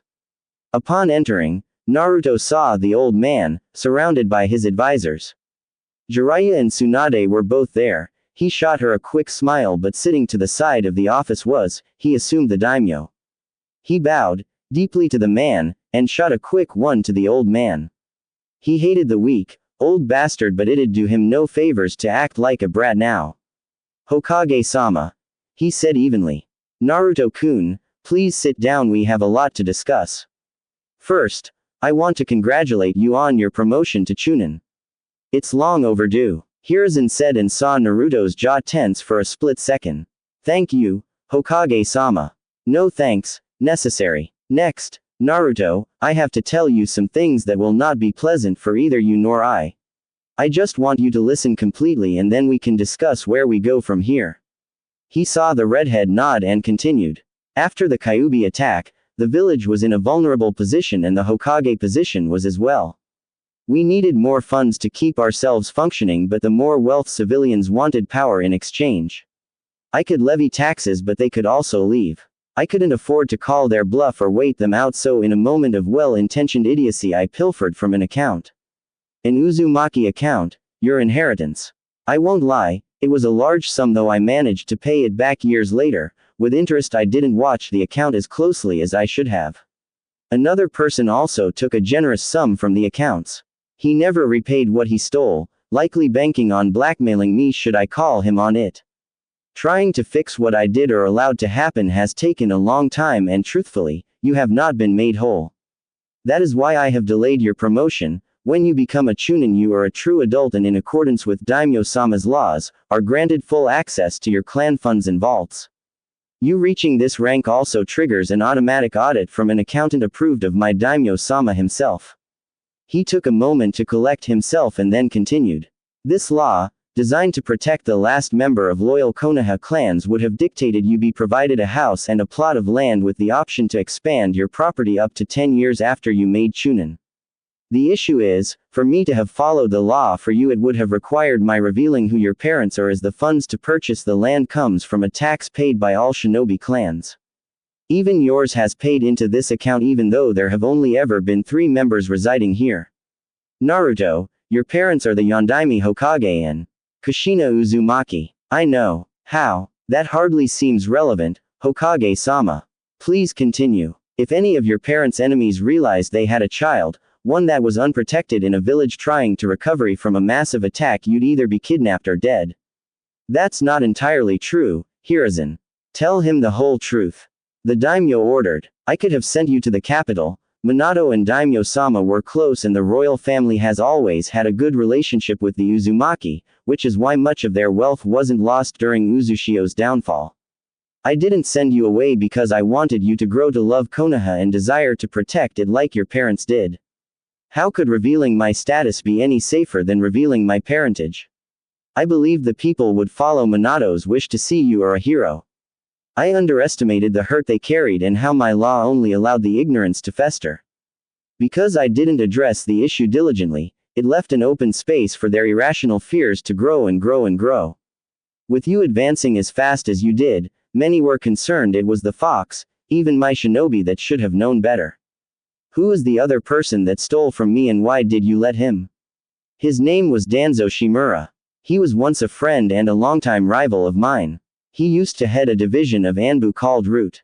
While militant and misguided, he truly loved Konoha and I used that as an excuse to ignore when he'd overreach. He was executed on Daimyo-sama's orders. When did this occur? 2 days ago. That long? You let him use my family's resources for God knows what and did nothing. I won't lie to you, Naruto, I've held the seat for too long. I've been soft when I should have been firm, too trusting when I should have been suspicious, and too passive when action was needed. I've wronged you because of this, and you may not believe me or you may not care, but I am truly sorry. I know I've driven you away because of these secrets and I won't ask you to understand, but I truly was attempting to do what was best for everyone. Naruto didn't bother responding. Whether it was true or not was irrelevant. He'd suffered because of this weak, old man and he'd not have any of his excuses. So, what happens now? I'll answer that. You will select where you want your compound to be and have my personal architect design the house with you. We'll get started on construction as soon as possible. Hiruzen will be holding a meeting of the clan heads where he will not only inform them of your heritage, your new residence, but some other things as well. Naruto, I cannot apologize enough for what you have been deprived. You may not hold much affection for Konoha or even Fire Country, but I hope you'll allow me to rectify that. I truly respected Minato and was quite fond of Kushina. Thank you, Daimyo-sama. Now, I believe Tsunade and Jiraiya wish to discuss some things with you, so you three are excused. All three. Bo and Hiruzen gives Naruto a ticket to pick up his Chunin vest from the armory. The two leaders spoke a while more until there was a knock at the door. Hiruzen, there's one final thing you're going to have to do, and this is going to hurt more than anything else, the daimyo said before giving permission for the individual outside to enter. In walked Orochimaru, that instantly put the Hokage on edge, ready for an attack. Calm down, Hiruzen. She is here at my invitation. Orochimaru has provided me proof that everything she was ordered to do by Danzo, and seeing as how you did virtually nothing to stop him, she shouldn't be held responsible for the orders of a superior officer. As such, effective immediately, Orochimaru is to be reinstated as an elite Junin of Konoha, all crimes pardoned without exception. No, this is a bridge too far. It isn't a request, Hiruzen. This is an order, and this will be one of your last acts. I expect you to announce her return within 48 hours, do I make myself clear? Hi, Kukuku, I'm so happy to be back, Sarutobi-sensei. How did you convince him to allow you back? The daimyo had exited Hiruzen's office, and it was only Orochimaru and him, his Anbu detail having been excluded from the meeting from the get-go. It's not so hard when you know where the bodies are buried. Once he saw what Danzo and you did to Naruto-kun, he wanted more evidence of wrongdoing in the worst way, and you know me, a real pleaser, or have you erased that from your memory, sensei? She purred, and Hiruzen shrank in on himself. Shut up. Why, you never seemed to have a problem with it before. You even had a ritual after. Oh, how you'd promised to never do it again, it was a mistake, and on and on. Silence. I loved Bawako, he said, clenching his fists. Kukuku, amazing how you only remembered that after you got off. Is that why I was your favorite, sensei? Little orphan girl that idolized you developed to your liking. Didn't even care you were using her, not even when you asked her to get in a bore. Shut up or I'll kill you, daimyo's orders are not. So indignant, sensei. Was I really so bad you shipped me off to Danzo? Even passed me up for the Hokage's position? Or was Minato just better in bed than me? You play your games and have your fun, but you'll slip up and be chased out of here again. It's in your nature, rotten to the core. Kukuku, think so? Because I think being here gets me everything I want, and you can't even lift a finger to stop me. And what do you want? Konoha's downfall. Even working from the inside it'll take more than you. Oh, no sensei, that isn't what I desire at all. One thing I want is for you to live in disgrace, and you will, forever shamed by what you did to Naruto-kun. The rest, well, that's a secret. She said, turning to walk away. Whatever it is you want, I'll stop you. If I honestly thought you could prevent me from what I want, you'd be dead already, she said, closing the door behind her. Naruto and the two Sannin were sitting in one of Jiraiya's apartments. Jiraiya and Tsunade both felt privacy was required for what they wanted to say. They were having an argument about who would go first, and Tsunade looked ready to punch Jiraiya, so he gave in. So, how are you doing with all this, Naruto? I don't know. It's a lot to take in. I went from making plans to flee the village to being a future clan head and independently wealthy. You've claimed 3 bounties on a rank shinobi. You're fine, financially. Jiraiya chimed in, ignoring the plans to flee part. How the hell would you know? Naruto shot back. There aren't many people that don't know you have a knack for killing Kiri swordsmen. Well, I donated a lot of that to the families of the shinobi that didn't come back. It was a nice cushion, but that's about it. Anyway, Naruto, I wanted to tell you that I suspected you were Kushina's child when we met, but without proof I didn't want to say anything. That's why I went to the daimyo, to find out who you were and why you weren't living the life you should have been. I'm sorry I kept it from you as long as I did, but the daimyo thought, and I agreed, it was best to tie up loose ends. Oh, it's okay, you were actually trying to help me and not just manipulate me to protect a cover-up, he said while shrugging. If her actions improved his situation, he won't complain about it not being immediate. Was that all? Well, I could thank you for winning me a shit ton of money by taking you to dinner. I'm sure Shizune would be up for it. I'd like that. You won a bet. Why aren't you freaking out? Jiraiya asked, deeply confused. The kid negates that. I bet on him and win and nothing happens. I don't get it, but I also don't question it. I am curious why you didn't just win the whole damn thing. Gaara is broken, he only finds comfort in his madness. I wasn't there to fight a mad dog, and if he pushed me too far Suna would be missing a Jinchuriki, and that can't be good for inter-village relations. Besides, it was only my pride pushing me to compete, but what's pride to people that perfected the art of fighting cowardly? That's an interesting understanding of shinobi, said Tsunade. I suppose it is. Well, that's all I wanted. Come to the Senju compound tonight at 8 and we'll decide something from there. Hi, see you then. She nodded and then exited the apartment. Jiraiya watched Naruto grinning like an idiot, completely misunderstanding the vibe. Alright, enough of that.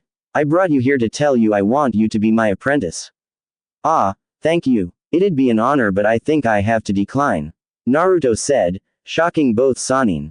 What do you mean decline, brat? Do you know how many people would kill to be in your position? And how many of those spent a month training with you? I'm not saying your approach has no merit, but it doesn't work for me. Besides, I still have a Junin sensei. But she can't prepare you for what lies ahead. And what lies ahead? There are a group of S-rank shinobi calling themselves the Akatsuki. They want to abduct all the Jinchuriki for some unknown reason. How long have you known about this? I've been aware of them since Orochimaru joined, but I only recently found out about their goal of collecting the Jinchuriki. And knowing this, you wasted a month not being fully engaged. Why would I assume that'd be different? I just wanted you to figure things out for yourself. I'm a jutsu creator. Have been since I was 6, please don't insult me, Jiraiya. Asking technical details about a jutsu I'm trying to learn isn't an unwillingness to work independently. Maybe that bit of information would have been applicable to another problem I currently have or something down the road. We cannot know what will and won't be relevant at a later date. Your refusal to do anything more than explain the steps, once and then scope out women was borderline negligent. Alright, I could have been a bit more helpful, but I was testing your determination. I was hunted for 2 weeks by 2 of the 7 swordsmen. I've proven my determination. Your resolve. I killed both of those swordsmen. Iron will. Fine, Gaki. What do you think I could have done differently? You could have worked on my taijutsu.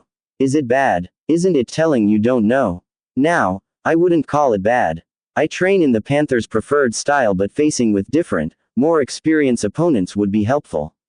My first instinct is to go to my sword or ninjutsu. I can end fights fast that way, so my taijutsu skills aren't as sharp as those are. You seem awfully aware of your flaws. No reason not to be. As far as your offer, I need to think about it. Is that okay? Sure, brat, but don't think too long. No problem. Well, I need to go see my teammates, later pervy sage. Don't call me that, brat. Contrary to shinobi stereotype, Naruto didn't hate hospitals. He hated the smell, but who would enjoy the smell of disinfectant? Since he cultivated a joy of reading early on, anytime he wound up in the hospital due to injury he'd just relax and read.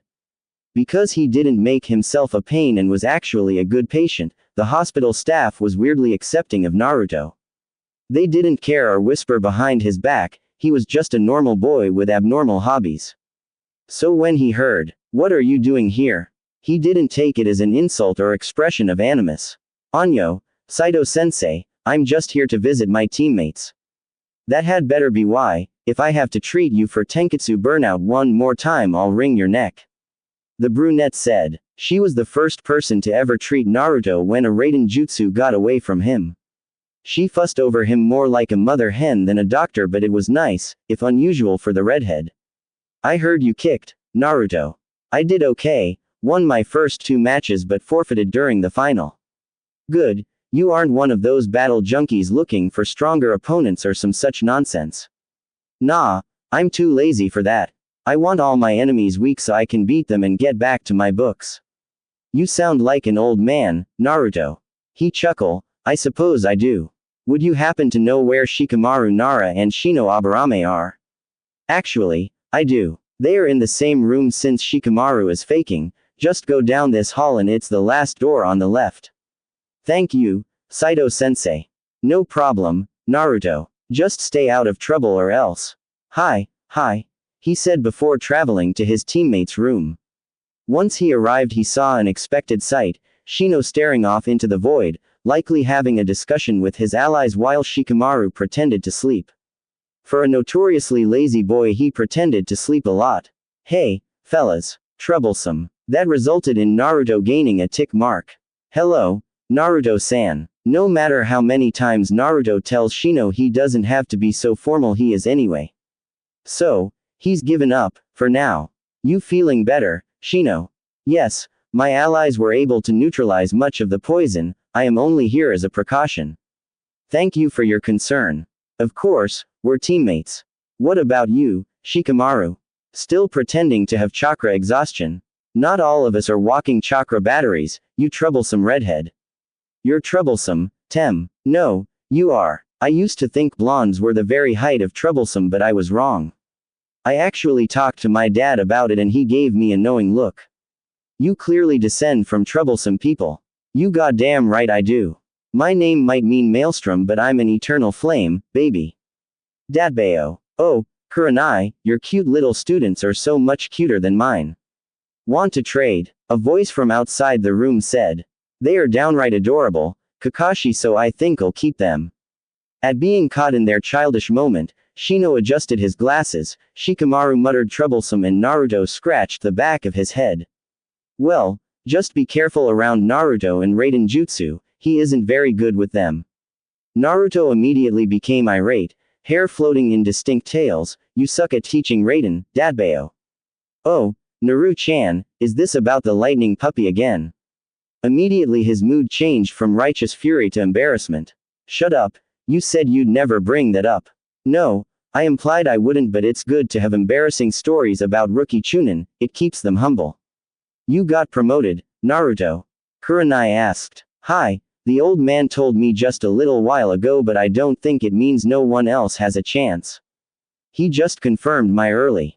Congratulations were given all around, and Naruto the team slipped into comfortable banter while Kakashi excused himself.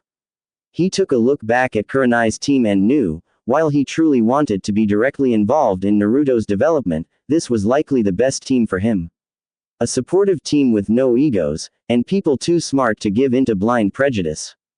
His team is good, they've worked out their roles after a lot of effort, so he can't complain, but he hasn't felt the same joy as when he watched an 8-year-old Kushina clone shock himself trying to master the basics of Raiden manipulation. Enjoying time with people he actually liked couldn't be allowed to last, Naruto realized, as he was summoned to a council meeting by an Anbu, the same one that escorted him from the arena. He didn't think the old man would go through with the inheritance stuff so suddenly, but he guessed it was better to just get it all over with. He assured his team he'd tell them all about it when next they met and made his way to the meeting, not wishing to make a bad impression. Once he was allowed entrance into the room, he was greeted with the sight of the clan heads of the major clans of Konoha, from Aburame to Hyuga. Tsunade and Jiraiya were there as well, though Tsunade's presence did make sense as the Senju clan head. Even the old man's advisors were there. The leaders of the major clans were all looking confused as to why they would be there and, especially, why he was there with them. We have a lot to discuss tonight. Well, I have a lot to tell you all. I ask for no interruptions. First order of business. Many of you have suspected the truth but never outright confronted me. This allowed me to violate the Clan Survival Act passed by the daimyo. Naruto is the true heir to the Uzumaki clan. His parents are Minato Namikaze and Kushina Uzumaki. He will be getting the domicile he has been entitled to his entire life, along with full access to his clan's resources. He also has been promoted to Chunin. It was long overdue and the folly of a foolish, old man.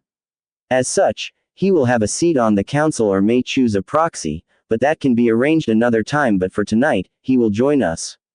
Are there any questions outside of why I hide his heritage? I'd like to know if you're sure. Yes, he looks exactly like Kushina, but do you have proof he is Minato's son? Asked Hiyashi. I'm not sure I take to your implication, Hiyashi-san. He really wanted to make a good impression, but he won't let some asshole slander his mother. There'll be some fighting bastards in here before that goes down. I'm only doing my due diligence, Naruto-san. No, you're being an asshole, and if you continue to imply Kushina was anything less than a faithful wife, I'll break every bone in your body. You being a Hyuga doesn't absolve you from responsibility for your words, remember that, Hiyashi. Tsunade chimed in. That's enough. Yes, there is proof and it has been accepted by the daimyo himself, so you have no grounds to question it. Is there anything else? Will you inform us of the why? Asked Shibi. Yes. There are multiple reasons. The easiest to accept is the son of Naruto Namikaze would have had assassins after him before he could walk. I truly wanted to protect Naruto from that, especially when I didn't know if I could fully trust my shinobi to protect him. Many of the shinobi bristled at the accusation. I don't find that fair at all. Sum yelled. She may not have done much for the boy or anything, but she'd never just allow someone to kill him, nor would she believe any of her clan capable of such an act. All the clan heads silently agreed, taking offense at the implication. Naruto held back a scoff but didn't hide how he felt about their performative outrage. Do you disagree, Naruto-san? Shibi asked. The shinobi of the village, generally, were less discriminatory. Though the primary reaction was to treat me like a primed exploding tag they'd rather not be around. Some were more ignorant, some less, but the consensus seemed to be they'd rather I not be anywhere near them. Also, I just had a man imply my mother was a whore to my face as if it weren't offensive. That was my reality, so whether or not any of you would attempt to protect someone you'd prefer not be near you, I don't know, but acting like the old man just levied a grave insult is absurd. When Naruto finished answering Shibi, much of the indignation had left the faces of the clan heads. When taken from Naruto's perspective, it would be easy to assume some would willingly look the other way while he was removed either through kidnapping or murder. Many were having realizations about what their inactivity in the life of Naruto, Minato's child, meant. They speak of his noble sacrifice but had sullied it by their choices. They were all starting to feel the weight of 12 years' worth of shame. Hiashi felt it more than any. He holds some resentment toward Naruto for injuring Neji to the extent he did and engaged in a moment of pettiness. It was beneath him and surely not justified when speaking about the dead. Moving on, protecting Naruto was one reason, but it wasn't the only, and in retrospect I cannot say with all honesty it was the primary one either. My position was vulnerable. The wealthiest of the civilians were attempting to make a power grab, leveraging the money required to support our recovery. I couldn't allow that. The current daimyo was also an unknown to me and didn't trust he'd send additional resources without requiring something in return, so I did a shameful act. I pilfered money from the Uzumaki clan funds. It was a substantial amount, and in my desire to not lose a necessary emergency fund I allowed a way for Danzo to take funds from the account as well. I've made restitution to Naruto for what I've taken and was in the process of repaying what Danzo stole. This is why I didn't promote him to Chunin. I didn't believe I could delay giving him his inheritance or the knowledge of his parents and clan any longer than that. Is an automatic search for any due assets is started when our shinobi make Chunin. The inconsistencies in Naruto's file would have gotten back to the daimyo and this would have been the result. However, the daimyo was alerted to my actions some time ago and had been conducting his own investigation into my and Danzo's actions. He brought it all to my attention a few days ago, where Danzo Shimura was executed for his crimes. I am deeply ashamed of my actions and how they've hurt Naruto. I am even further shamed by the consequences of my actions. As ordered by Daimyo-sama, I will be stepping down as Hokage as soon as I find a worthy replacement. That is expected. What wasn't was the other order given by the daimyo. Hiruzen said before gesturing to his Anbu, who left and returned promptly with a cloaked guest. Take off that ridiculous cloak, this is no time for your games. Hiruzen barked. Kukuku, so mean Sarutobi-sensei. The familiar laugh and timbre set most of the room on edge. Orochimaru the White Snake was here. Konoha's greatest traitor was here. The Ino Shika-cho sprang into action, attempting their well-practiced containment formation. Hiashi and Sum assumed their taijutsu stances. Shibi wondered if he were surrounded by idiots, as the Hokage clearly summoned the notorious traitor. Tsunade and Jiraiya had been warned by Hiruzen he had some shocking news to deliver, so while greatly surprised they didn't blindly attack her. Naruto just wanted to leave. How should you feel about someone that stabs you in the gut but also gives you the means to speak to your dead mother? He hadn't the faintest idea, so hoped he could turn invisible through will alone. All of you sit down, now. Hiruzen shouted, attempting to get control back before things got out of hand. All obeyed their Hokage, though reluctantly.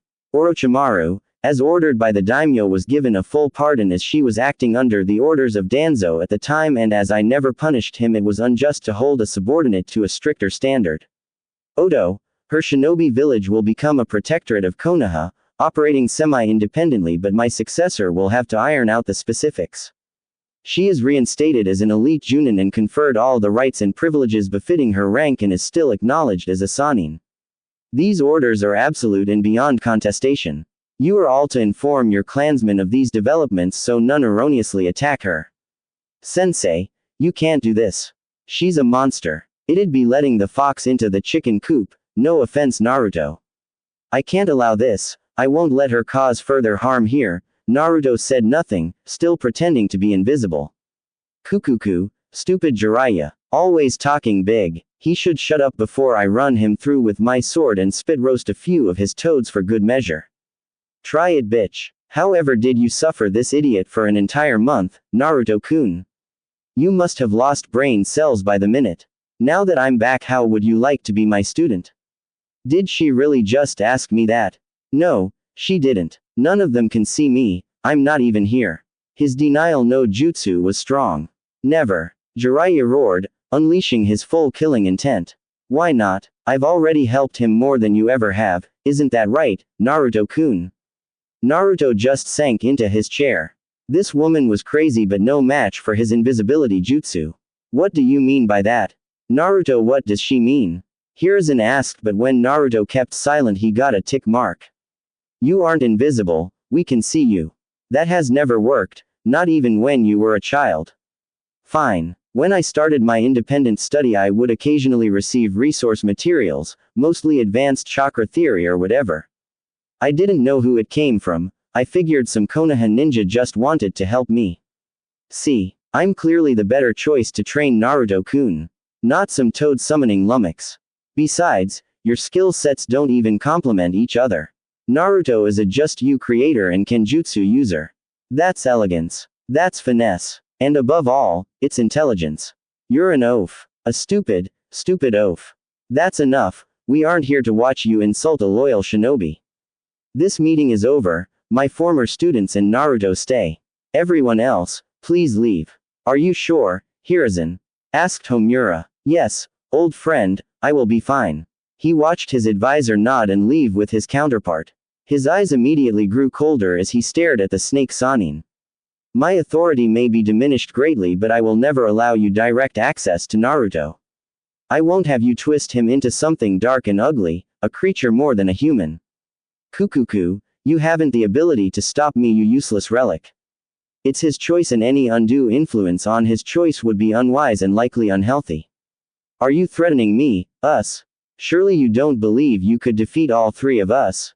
That assumes you'd all attack me. Tsunade has been awfully quiet. I want nothing to do with this idiocy nor the twisted dynamic that was our team.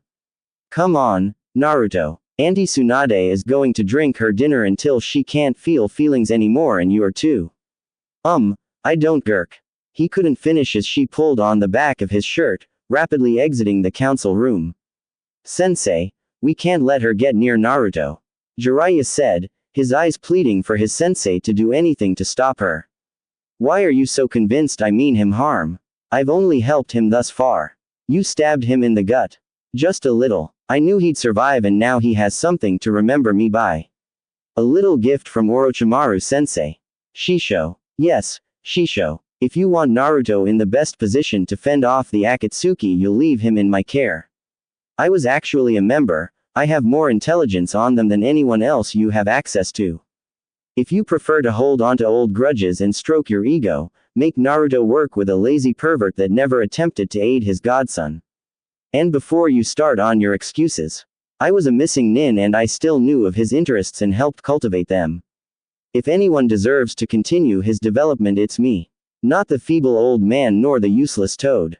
Just food for thought. Kurenai, Asuma and Panther Cub named Majila were walking through the village. The two Junin were trusting the nascent tracking ability of the young summons. They'd gone to Naruto's apartment to ask him to meet with the other rookie teams to congratulate him on his promotion and to better establish some camaraderie between him and the other teams. Very few of them knew anything of Naruto except he graduated early, so were surprised by his performance in the exams. The Junin grew suspicious when Majila directed toward a shinobi bar. However, they went in anyway as the cub was quite confident she found her, Oni-chan. And to their shock, she had. Naruto, with half-lidded eyes, was sitting with Lady Tsunade and her longtime apprentice. Naruto. Kurenai called from the front of the bar and Naruto's head immediately shot up. He saw her and began a slow, clearly drunken approach. "Hi sensei," he said a bit loud. "Hi, what are you doing here?" "Oh, I got confirmed as the clan heir of the Uzumaki clan and then Orochimaru got reinstated as a shinobi and she was all, be my student Naruto, no one gets you but me. And then there was going to be a fight but Tsunade Obaken was like peace out suckers and dragged me along so we could drink until we couldn't feel feelings anymore, but I clearly haven't drank enough because I don't like him," Naruto said, pointing to Asuma. "He's too tall and he's probably got a bunch of short jokes just waiting." "Because I'm short. Sensei, am I going to be short forever?" Naruto continued to talk rapidly with his eyes watering at the end, getting as big as saucers. "No, Naruto, you won't be short forever." "Aha, Datbeo. Oh, why are you here with Majila?" "We came to find you, Oni-chan. But you're supposed to be guarding my apartment." "But I wanted to find you and she said she was your sensei and she smelled nice." "What if she was lying? What if she wasn't?" "Good point," drunken Naruto said, making Kurenai and Asuma form a sweat drop. "Naruto, all of the rookie teams are having dinner together and we want you to join us." "But I can't just leave Tsunade Obaken and Shizune Nichan. I'm sure they'll understand, besides you need to eat something so you sober up." "I won't take no for an answer." Hi, the new Chunin said before going back to his table. They watched as the two women gave him a brief hug and the three shinobi and one summon departed. Once they reached the restaurant, Naruto made a clone to take Majila back home. She wasn't really a guard, Bagheera just wanted the two to get used to each other and bond. He saw a seat free by his team and immediately took it, catching the eyes of the rookies, and the two able-bodied members of Guy's team. "Sup," he said, leaning back. He didn't know why, but walking seemed to make him feel more intoxicated. "Naruto-san, are you drunk?" "Why, yes, teammate Shino, I am quite drunk." "Troublesome. I haven't even done anything yet, Shika. Let me do something first. It's only a matter of time. You can't name one troublesome thing I've ever done.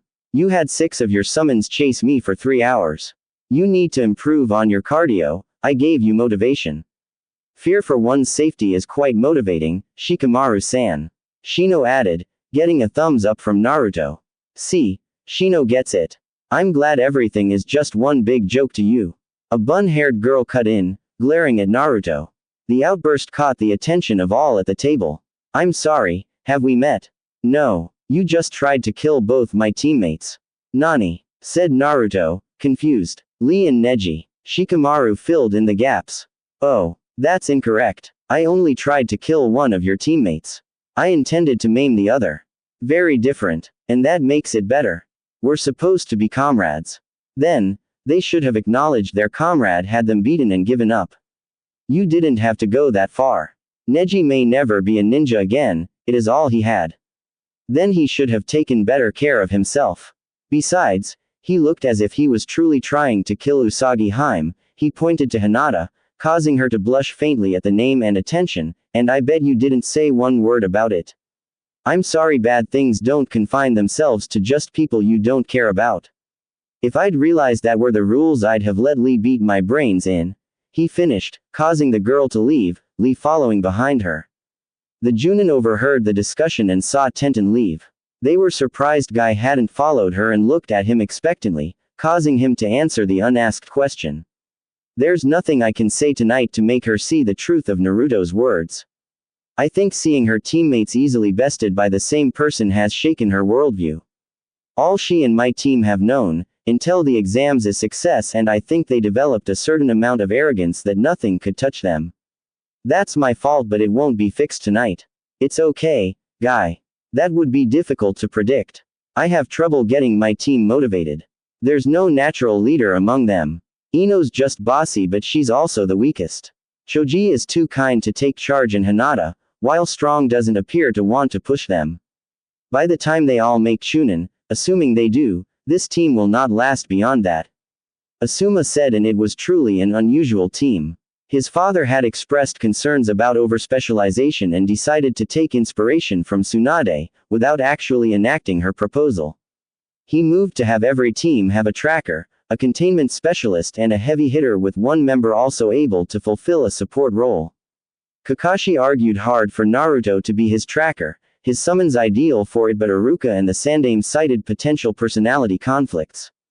Sasuke would do well with a rival around or at his level, but being on a team with someone far and away better than him may have made him even more withdrawn. And if Sasuke ever stole one of Naruto's personal jutsu, they wouldn't have a loyal Uchiha anymore. The Uchiha went through rigorous ethics training, provided by the clan, as they neared graduation age. It was one of the only reasons other ninja could accept sharing a village with someone capable of taking their hard work. They weren't known for stealing the jutsu of allies, because they didn't. However, given Sasuke's drive to kill Itachi and the absence of the ethics training, he may try to steal from Naruto, justifying the need. And Naruto wouldn't care why he did it, he'd demand blood. As the Sandaime explained, Naruto had started to see more and more of the villagers as an outgroup, not his people. If he considered you a friend, he was warm and inviting, even sometimes silly and immature. If you weren't, he could be cold and impersonal. He wouldn't automatically trust his teammates, which means Sasuke might have grossly offended Naruto before a bond could have been formed. It was a disaster waiting to happen. Kakashi accepted this and accepted he'd be the best person to instill the ethical use of a Sharingan to Sasuke. He couldn't have Hinata, the top kunoichi, for personality conflicts as well. Apparently Sasuke was too much like Hiashi. This would either harm Hinata's growth as she became insecure or show further signs of emotional abuse, or she'd snap and try to kill Sasuke since she can't kill her father. As such, he got Sakura. The Sandaime argued she was a blank slate and could be molded to fit near any role, outside of tracker. She did have a lot of potential if he ever found a way to channel it, but being on a team with the object of her affections impedes her growth. Kiba was a good teammate. He was brash, but constantly being beat by Sasuke curbed it, a bit. That was actually the problem, he didn't push Sasuke. He accepted Sasuke was better than him and deferred to him as the team leader. It improved team dynamics but not the underlying issues of his other team members. Sasuke doesn't have to bond with his team as they follow his lead with little pushback. Sakura still gets to think Sasuke is an unparalleled genius she can always rely on. It was a mess, and while the team would last longer than Asuma's, they didn't bring the best out of each other. The rest of the evening passed without further incident, with the rookies chatting away. They all departed and Naruto, finally sober, decided to head to his apartment. It had been a long day and he just wanted to unwind. That, however, was not to be, as he sensed a presence in his apartment. Activating the emergency seals, should someone penetrate his initial security, Naruto walked in to see an amused Orochimaru on his couch, petting Majila, who was purring happily. "Hi, Oni-chan," the panther cub said. "This is a strong gravity seal, is it reinforced by my chakra?" Kukuku, impressive, observed. Thanks. What are you doing here and how did you get in?" "She let me in," Orochimaru said, causing Naruto to sweat drop. He's really going to have to make her more suspicious of people. Sensing his silent recrimination, Majila spoke in her defense. "She smells like your scrolls, so I thought she was okay." He had to concede her point. It wouldn't make a lot of sense to keep training materials from an enemy, but still he'd have to withhold some snacks even if she pouted. He wouldn't break this time. "As for why I'm here, if you'd release me I'd be happy to tell you." Naruto deactivated the secondary seals while reengaging his primary. If the old man let her back in the village, at the daimyo's instruction, he reasoned she likely wasn't here to kill him. He took a chair from his desk and sat across from her, awaiting her explanation. "Why so far away? I don't bite. But you do stab." "I do, but it was a lesson you needed to learn." "And what lesson was that?" "Getting impaled hurts. Being overly noble will get you killed. You didn't leave me much choice." "Sure I did. You could have attacked me as a team, and as they distracted me you fled," she said, and saw the disgust on Naruto's face. "Ah, you'd never do that, yes." No, I wouldn't. Then accept that path leads to pain. You'll never abandon your comrades. Put their safety above your own. Then acknowledge you'll sometimes suffer for it. Did my little love tap make you reconsider anything you did? No. Good. Wouldn't want you changing too much but also can't have you blind to what your beliefs may lead to. Well, arigato, sensei-sama. I am most humbled by your wise words and wiser actions. I think I like that even more than shisho. Yes, when you become my student I think I'll have you call me that. I haven't said yes. I haven't made a decision. Kukuku, whatever you decide just don't exclude the middle, she said and he quirked an eyebrow. She just smiled as if to say it'd make sense soon enough. So, onto why I'm here. Did you manage to solve my little puzzle? Yes. How did you get the DNA of my mother and Mito Senju? I'm a world-class ninja, Naruto-kun. There isn't much I can't do. Right. So, how did you manage it? I broke the jutsu down to its most basic elements, yin and yang. It summons the yin energies of the dead, it needs a yang counterpart, the body and the DNA acts as a beacon to attract the yin but also help merge the yin to a foreign yang. Orochimaru listened closely to his words, her genius mind cycling through explanations until her eyes widened a fraction.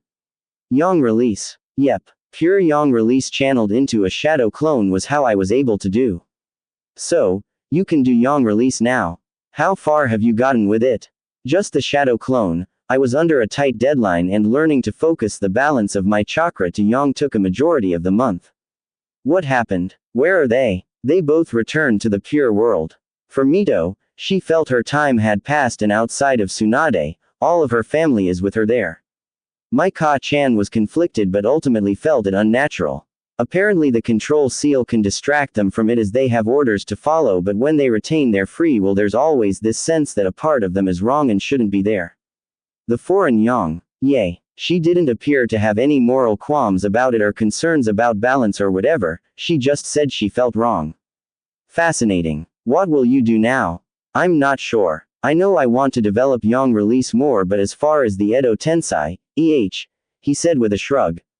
Don't abandon it entirely. It'd be fitting, Minato perfected the Hiraishin and you can perfect the Edo Tensei. Why do I have to get the zombie jutsu? Luck of the draw. Well, that's all I wanted to ask you so I will take my leave for the night, she said, placing Majila on the couch. Oh, and Naruto. Don't stare at my on my way out. Causing the boy to sputter, much to her amusement. When she left, Naruto glared at the lone panther cub. Majila, we need to discuss you doing whatever is requested of you for a pretty face or pleasing scent. You think she's pretty? Not the point. So, for dereliction of duty, no snacks and no belly rubs for a week. Oni-chan. 3 days had come and gone since the end of the Chunin exams and the official reinstatement of Orochimaru. The following day the Sandaime announced her return to the entire village and it did not go well. The civilians were terrified, the boogie woman had returned to dissect them and their children they wailed. The ninja were on edge as well. She was a well-known traitor so to be allowed back and for it to come from the daimyo himself.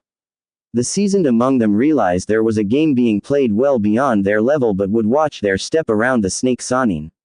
There was one person that wasn't happy, wasn't accepting but also wasn't afraid. She was livid, enraged, angered to the point of distraction. She begged the Sandaime to reconsider, ranted and raved about how this woman was the embodiment of evil.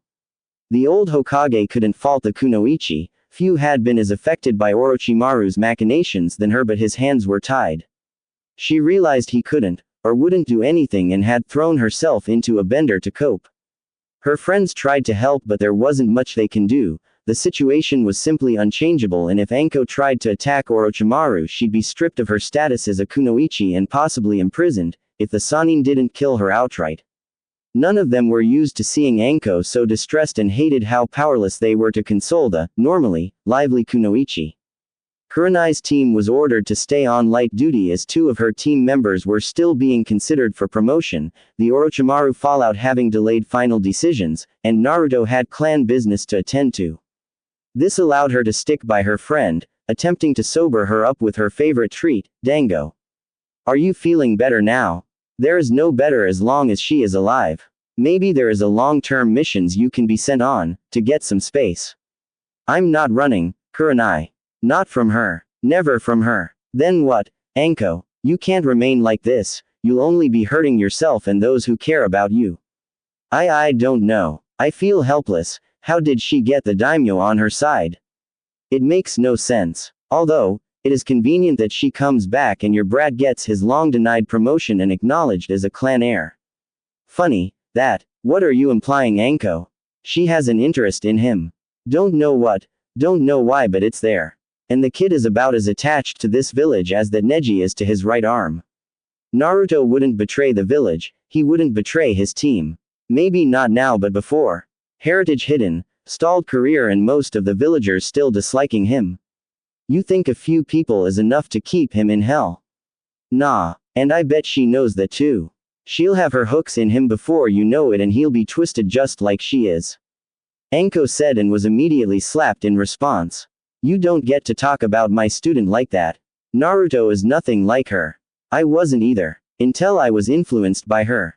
You'll see. Majila was running frantically, making note to use the shadow walk like her Sama taught her. She needed to get help. Just a bit ago 2 strange men came to the apartment.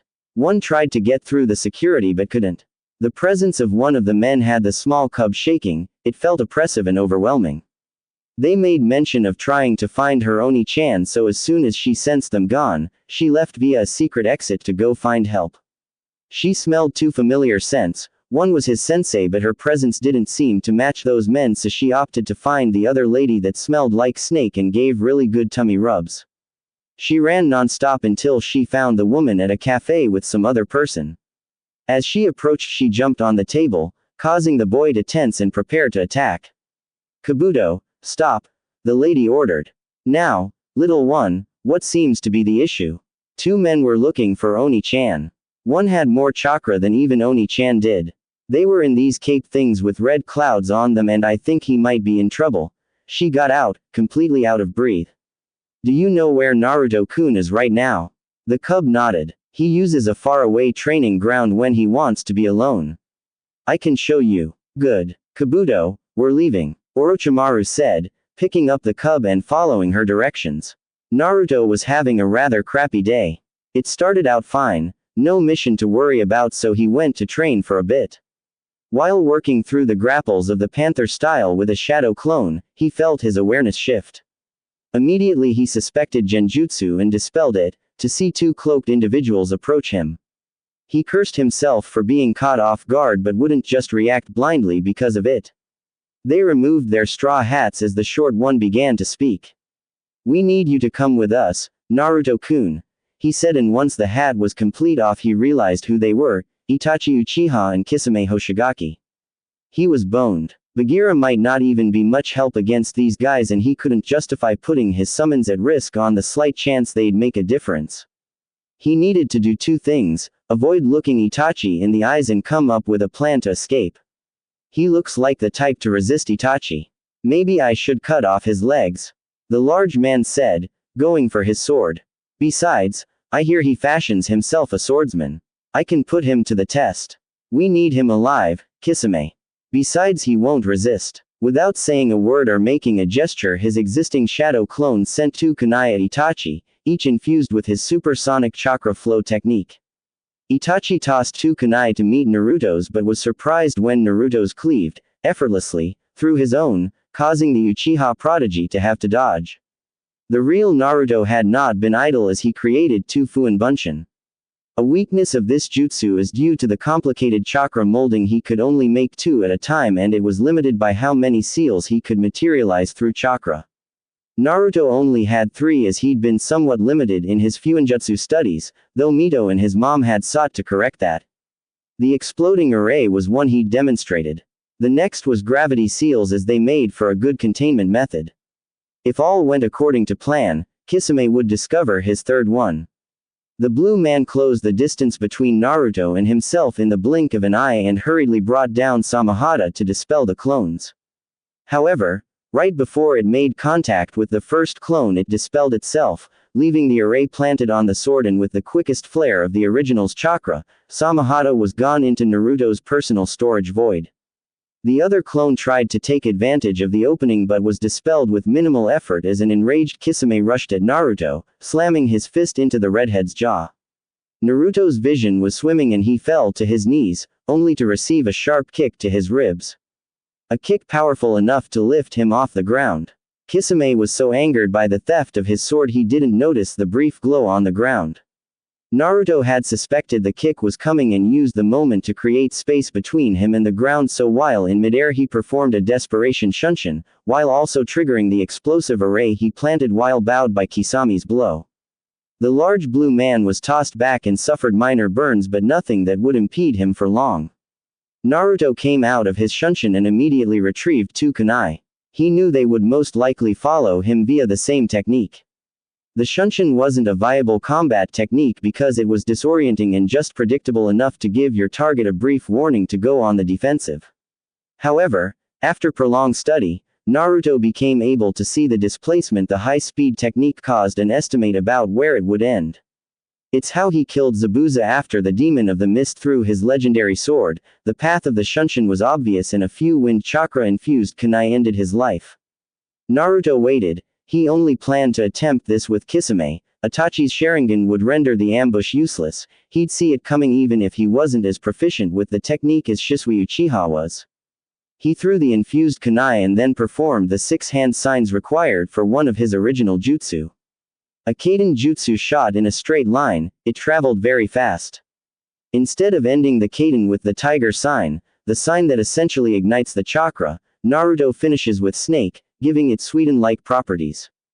The excited chakra will saturate an object and once said object can't handle any more of the excited chakra it'll explode. Fire style. Combustion stream, he muttered, aiming for the two kunai and they caused the expected explosion, it being superheated thanks to the presence of the wind chakra. Unfortunately, the concussion made him miscalculate. He managed to further hurt Kisame but it wasn't enough to kill the Kiri missing nin, at least not immediately, and he still had Itachi to deal with. The Kyuubi's chakra was healing the concussion and his cracked ribs but it wouldn't be fast enough. Kisame was getting to his fit. He had, at the very least, second-degree burns on the right side of his face and body. The shrapnel from the kunai pierced him as well, so he had limited range of motion and responsiveness in his right arm. But he didn't care. He didn't care about the mission, about his leader or any of it.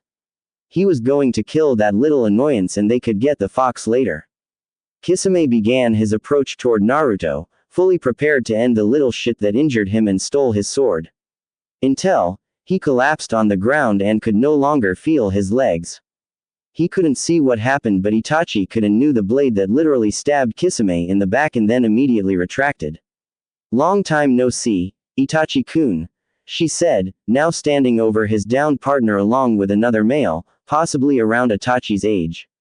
"Don't interfere in this, Orochimaru. Don't make Leader Sama any more motivated to find and kill you." Itachi knew Orochimaru had returned to Konoha. The very thought sicked him but he didn't expect her to come to the defense of the container. Itachi briefly wondered if she had plans to experiment on him and considered killing Naruto outright as a mercy and a way to protect Konoha. Orochimaru said nothing, surveying the area. She could tell Naruto was hurt, his breathing looked pained. She was going to have Kabuto heal Kisame after she dealt with Itachi. The Sharkman would die for this. "Leave, Itachi," she said. Her voice lacking the sadistic mirth it is normally infused with. "I can't do that, and Sannin or not, you're no match for me," Itachi said before vacating his current position as a high-powered heel came crashing down. As soon as Itachi had his feet planted he felt them surrounded by some weird substance that made him unable to move. "This is where you die, Itachi," he heard from behind him. The Sannin, all of the Sannin were here. This was bad but not unsalvageable. He activated his Mangekyo Sharingan, planning to burn whatever this was and flee. Before he felt something pierce his back. Whatever it was just missed his heart but the pain was unbearable. Each of the Sannin saw the projectile make a beeline for Itachi but weren't sure they believed what they saw. Until Naruto pulled it back and caught one of the 7 legendary swords of Kiri, the Nuibari. Tsunade made her way to Naruto to check on him as she noticed the same things Orochimaru had. Kabuto went to Itachi to make sure he'd survive transport to a secure facility, and Jiraiya created 2 prison transport scrolls. Once Kabuto saw to Itachi and confirmed he was stable, Jiraiya put him in the scroll. He was going over to Kisame but was too late. Orochimaru had beheaded the man as he lay helpless on the ground. "What are you doing? We could have interrogated him for intel," Jiraiya shouted. She met eyes with Jiraiya, and the Toad Sage saw blind fury and madness in those slitted pupils, and the surrounding area was heavy with her killing intent. "Say one more thing to me and I'll flay you, then dump you in a vat of salt water," she hissed. Jiraiya wanted to press the issue further, almost exclusively out of habit, but Tsunade reminded them they had to turn over Itachi and get Naruto to a hospital. The fractured jaw and broken ribs were easy enough to handle, but he had a severe concussion, so certain protocols needed to be adhered to while he was in the village. As if a switch had been flipped, Orochimaru ceased the killing intent and summoned a snake to dispose of Kisame as if he were trash. Once Tsunade situated Naruto on her back, the Sannin and Kabuto headed back to the village at a sedate pace, Tsunade refusing to travel any faster than necessary given Naruto's condition. Sarutobi Hiruzen sat at his desk, taking pulls from his pipe. He was distressed by the information he was given. Both Jiraiya and Orochimaru had finally given him everything they'd known about the Akatsuki, and all the information provided lead to one conclusion. He wasn't the conclusion he wanted. This was supposed to be different. Hadn't he done this enough? Given enough? Lost enough? Was he really supposed to work himself up for this one more time? Was this a divine punishment for not faithfully living up to his ideals? For his past misdeeds, he was supposed to give the new generation something better. Maybe he still could. He tried to reason his way out of it, he tried to think of an alternative but stopped. That is what had gotten him into this mess, always looking for the soft option when sometimes problems required more. But there was so much to do and he'd have to risk the ire of the daimyo, but it was necessary. 2 letters were sent, one to daimyo justifying his need to stay in the chair a little longer. The other, to Rasa. The support of Suna would be most helpful, but if he declined, Hiruzen would have to make do. The course was set. Allowing this Akatsuki free rein to do whatever they wished would be foolish, especially as he bore some responsibility for its rise. Orochimaru savored every poisonous word as she relayed how his refusal to neutralize Danzo led to another enemy with a grudge against Konoha. But this wasn't the time for guilt. He'd given himself and therefore his forces 6 months to get where they needed to be. After that, they were going to war with Akatsuki and AIM. Even saying it, war, felt heavy. It was acknowledging you'd be sending some segment of your forces to their deaths. You had done so before the first order was given. But this organization with its unknown agenda, outside of collecting the Biju, was too dangerous to allow to move through the shadows. He'd have to get Tsunade training more medical ninja. He wouldn't ignore the worth of that advice again. He'd have Jiraiya shore up his spy network, especially now that he didn't have to split his focus between Oto and the Akatsuki. Hiruzen wanted every bit of information they could get. So many plans, so much preparation. His village had gotten soft, too comfortable with the peace they'd enjoyed. In many ways, the village reflected his own decline. A decline thrown into sharp relief when he considers Orochimaru. She's had him beat every step of the way. He's been outplayed so thoroughly, it was over before he realized a game was afoot. But this last order, this is what she truly wanted. She put him in a corner and he had only one viable option. Jiraiya could train him eventually, but she was right, their skills didn't complement each other outside of a shared interest in Fuinjutsu. He hoped he wasn't damning a boy he saw as a grandson, and one that used to see him as a surrogate grandfather. He hoped that not even Orochimaru's taint would be enough to darken his soul, but this was necessary and Shinobi endured, so Naruto would have to endure this. Request for apprenticeship by Orochimaru of the Sannin, named apprentice Naruto Uzumaki, approved by Sarutobi Hiruzen, Sandaime Hokage. He wasn't in any extreme pain. Some discomfort, but he could manage that. A part of him hated he wound up back here, once again taken down in 2 strikes by a vastly superior opponent, but he was alive and had not been impaled, or shaven. He even has another legendary sword. So, all in all, a banner day for one Naruto Uzumaki. He's done a shinobi's work and deserves a shinobi's rest. The unwanted, Uninvited and inconsiderate guest in his room doesn't share this opinion, he doesn't share it at all. How did you do it? I need to know. I heard you the first time, Uchiha-san. I'm sorry my convalescence has delayed my response time to your queries. How I did it is simple, neither he nor his partner took me the least bit seriously and I was able to delay them long enough for the freaking Sanin to arrive. So, I guess the real answer is the same one you got from the start. Why would he care about you? What's so special about you? I'm sure the, no offense, part of that is implied. And in response, it doesn't matter. I don't have anything more to say on the matter, so if you would please leave my room, I'd appreciate it. Sasuke realized he was being a pest, the redhead wasn't in the hospital for fun. He could have come back another time or went to someone else, but his need for revenge fueled the small bit of jealousy he felt for the Uzumaki. Itachi had told him he wasn't worth killing, but this kid, same age as him, is. Why? What made him worthy?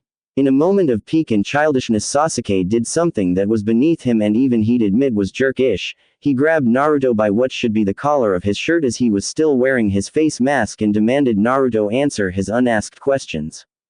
The villagers never beat Naruto. Never chased in, there were no mobs to duck on his birthday. As such, he developed a sense that even they thought physical violence was a bridge too far.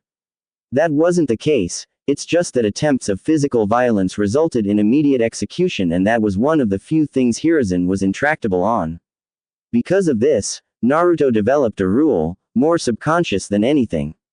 If they never touched him, never vandalized his stuff, he'd just ignore them. He might dislike them, but he would ignore them.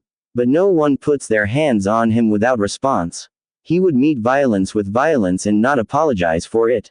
He didn't even bother to make Sasuke release his shirt, it wouldn't matter, and 3 hand signs performed faster than an eye blink. He demonstrated why, as his once languid hair were now crimson spikes long enough to impale the wall adjacent from his bed. However, there was no Uchiha stuck to the wall. Naruto-kun, that was a tad strong, wasn't it? Kakashi said, holding his wide-eyed student, quickly coming to terms with how close to death he'd been. He wanted to glare at the redhead, but the look in the Uzumaki's eyes dared him to.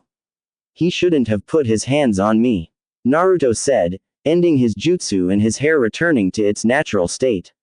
Hi, he should not have, but surely the penalty for such an offense isn't death. Just break a leg next time, Kakashi replied with an eye smile, and Naruto nodded. Sasuke grew concerned as he wasn't sure if either party was joking or not. What the hell happened in here? Please no yelling, Tsunade Obeken. Then tell me why there are 2 holes in the wall that weren't there when I left. Sasuke and Naruto had a bit of a misunderstand, Tsunade-sama. I take full responsibility and will be disciplining my student for his outbursts, Kakashi said, pulling Sasuke away. He didn't want to be around an angry Tsunade. As the members of Team 7 departed, Tsunade ran a quick diagnostic over Naruto and was satisfied with his recovery but wouldn't let him leave. She was amazed when he didn't complain, just asked if there was a soft light available so he could read, which she had the support staff provide, and left him to his devices. He was on his knees gasping for air. His training session hadn't gone well. His timing was off. His balance was shot. He used to move with grace, now he plods. He has to fight his instincts, them telling him to use a hand that is no longer there. The phantom pains are still there, and in his dreams he remembers the sensation. It haunts him, be he conscious or not. In moments so much had been taken from him. Word had come that the daimyo ordered the end of the cage bird seal. The branch family was going to be free and had the option to form their own clan in restitution to the generations of oppression. Neji should be happy, but he can't stop himself from thinking their freedom was bought with his arm, and he doesn't know if it was worth the price. He's free, but he is also less. He once was a servant, but he was strong, capable. More than capable, prodigious. His potential limitless, so he imagined, but now he's broken. So while his fellow branch members cheer and the main family speak empty words about relocation, Neji trains. He trains and trains and trains. And she watches. He can feel her eyes on him. Every moment, every twitch. Nothing escapes her gaze, her eyes sharper than most give her credit for. He hates her eyes, eyes that presume to watch him in such close detail. picking apart his every flaw, laying him completely bare to her judgment. How dare someone weak possess such eyes? Eyes that look through him when he informed her of her fate. Eyes that deem him lesser. Eyes of the entitled, of the blessed, the chosen that can't bear the burden of luxury. Minimal expectation and she falters, always seeking to break from tradition when tradition keeps the Hyuga strong. She's a failure. And he hates her. He'd have his father if not for her. His father would be free if not for her. She takes and takes and takes from him. Her lack of talent as great as his genius, the two an inverse. Both cannot rise, what harms one benefits the other. She was strengthened by his injury. Was the Uzumaki her agent? Sent to avenge her loss because she was too weak to do it herself? It must be, why else would he be so brutal to a complete stranger? She set this in motion. She watches him now to see her master work, to see the fruits of her labor, his struggle. That bitch. Stop watching me. His breathing has become even more ragged. He can't take it anymore. Even injured you are still quiet, the genius, Ni-san, she said evenly. What does that mean? Are you mocking me? Why would I mock you? We are family. The end of the seal does not make us family. You and I can never be family. So enjoy your momentary victory because it won't last. I take no pleasure in your disability. Watching you struggle holds no entertainment for me. I'm not what you say I am. You are. It was decided by fate. Then fate was always going to take your arm, and if I found it amusing, that too would be fate. You should have no feelings on the matter, correct? It is all predestined. Neji does not speak. He cannot craft a retort, and Hinata takes that as her cue to leave. She did not lie. Seeing Neji hurt held no pleasure for her. What pleasure could you take of watching someone live on in injury when you sincerely wished them dead? Her plans were coming together much faster than she'd ever anticipated. She knew with the information she had the Akatsuki, the old fool, would feel the need to be proactive. He hadn't lost all of his instincts, but she assumed he'd be too soft to lead the charge, that he'd delay for a year or two and let his replacement handle it. But this is almost better. He'd have to sit in that chair and live with the disgrace, as many of his top Junin wonder if he's going to war to cling to power, the man of peace himself being considered a warmonger. It was delicious, but still didn't bring her the fraction of satisfaction that him assigning Naruto to her did. She assumed she'd get him in the period before Jiraiya went to prepare for a training trip, the same he did for Minato. But no, he's hers outright. Sarutobi claims it's only for the 6 months leading to the invasion, but that'd be plenty of time to get him ready. She just couldn't wait. Jiraiya's expression when the old monkey made his decision was just icing on an incredibly sweet cake. He could only glare, the one sign of his impotent rage. She would get Naruto ready and with the might of Konoha, vanquish all of their enemies. Then the old monkey can go wither away in irrelevance while she and Naruto-kun continued to break barriers. She couldn't wait. She was heading down the final path to her compound, to see her former apprentice waiting for her. You seem happy. Whose soul did you eat today, sensei? Oh, Anko-chan. You smell of disappointment and sake. Well, you always smell of disappointment. You, bitch. You were never really my type. So I've heard. Is it the red hair or the prepubescent? Such a crass little trollop you turned out to be. And I'd request you not speak of my new apprentice that way. God, the old man has really given up, hasn't he? To allow you to be the master of anyone is criminal but him. I don't know if I should try to kill you to save him or kill him to save the rest of us. Anko spoke and immediately found a firm hand around her throat and was lifted off the ground. Poor little Anko. She never did know when to shut up. I should really snap your neck right here, but that's what you want. One final act to show sensei cares. Be honest, you were never mad I left, you were mad I left you. How could I? You want to know why? Why I gave you the curse mark and left you in that lab? Because the depths to which you disappointed are hard to articulate. I thought you were someone like me, but you weren't. That seal was to maximize your potential, no more and no less. I wanted a student that would accomplish something new, change the shinobi world. You just wanted to please me like some concubine. Orochimaru said, her grasp tightening. And now you threaten Naruto-kun because I see his value, having nurtured it in a far less direct way than I did with you, and yet look at him, at how much he's accomplished because he was willing to do so. Orochimaru finally let Anko go, dropping her to the ground. Anko immediately began to rub her throat, trying to ease the pain. People think I want another me. I want someone in my image who thinks like me. Why would I want that? I'm not that egotistical. I don't need a replacement or an heir to some imagined throne. Unlike most of you unremarkables, I don't want to change Naruto in the slightest. I want him to be the best version of himself, even if that version is my antithesis. Yay, right. No one would believe that. Orochimaru smiled. That's what she was counting on. He would and he will. He isn't beholden to groupthink and is willing to find things out for himself.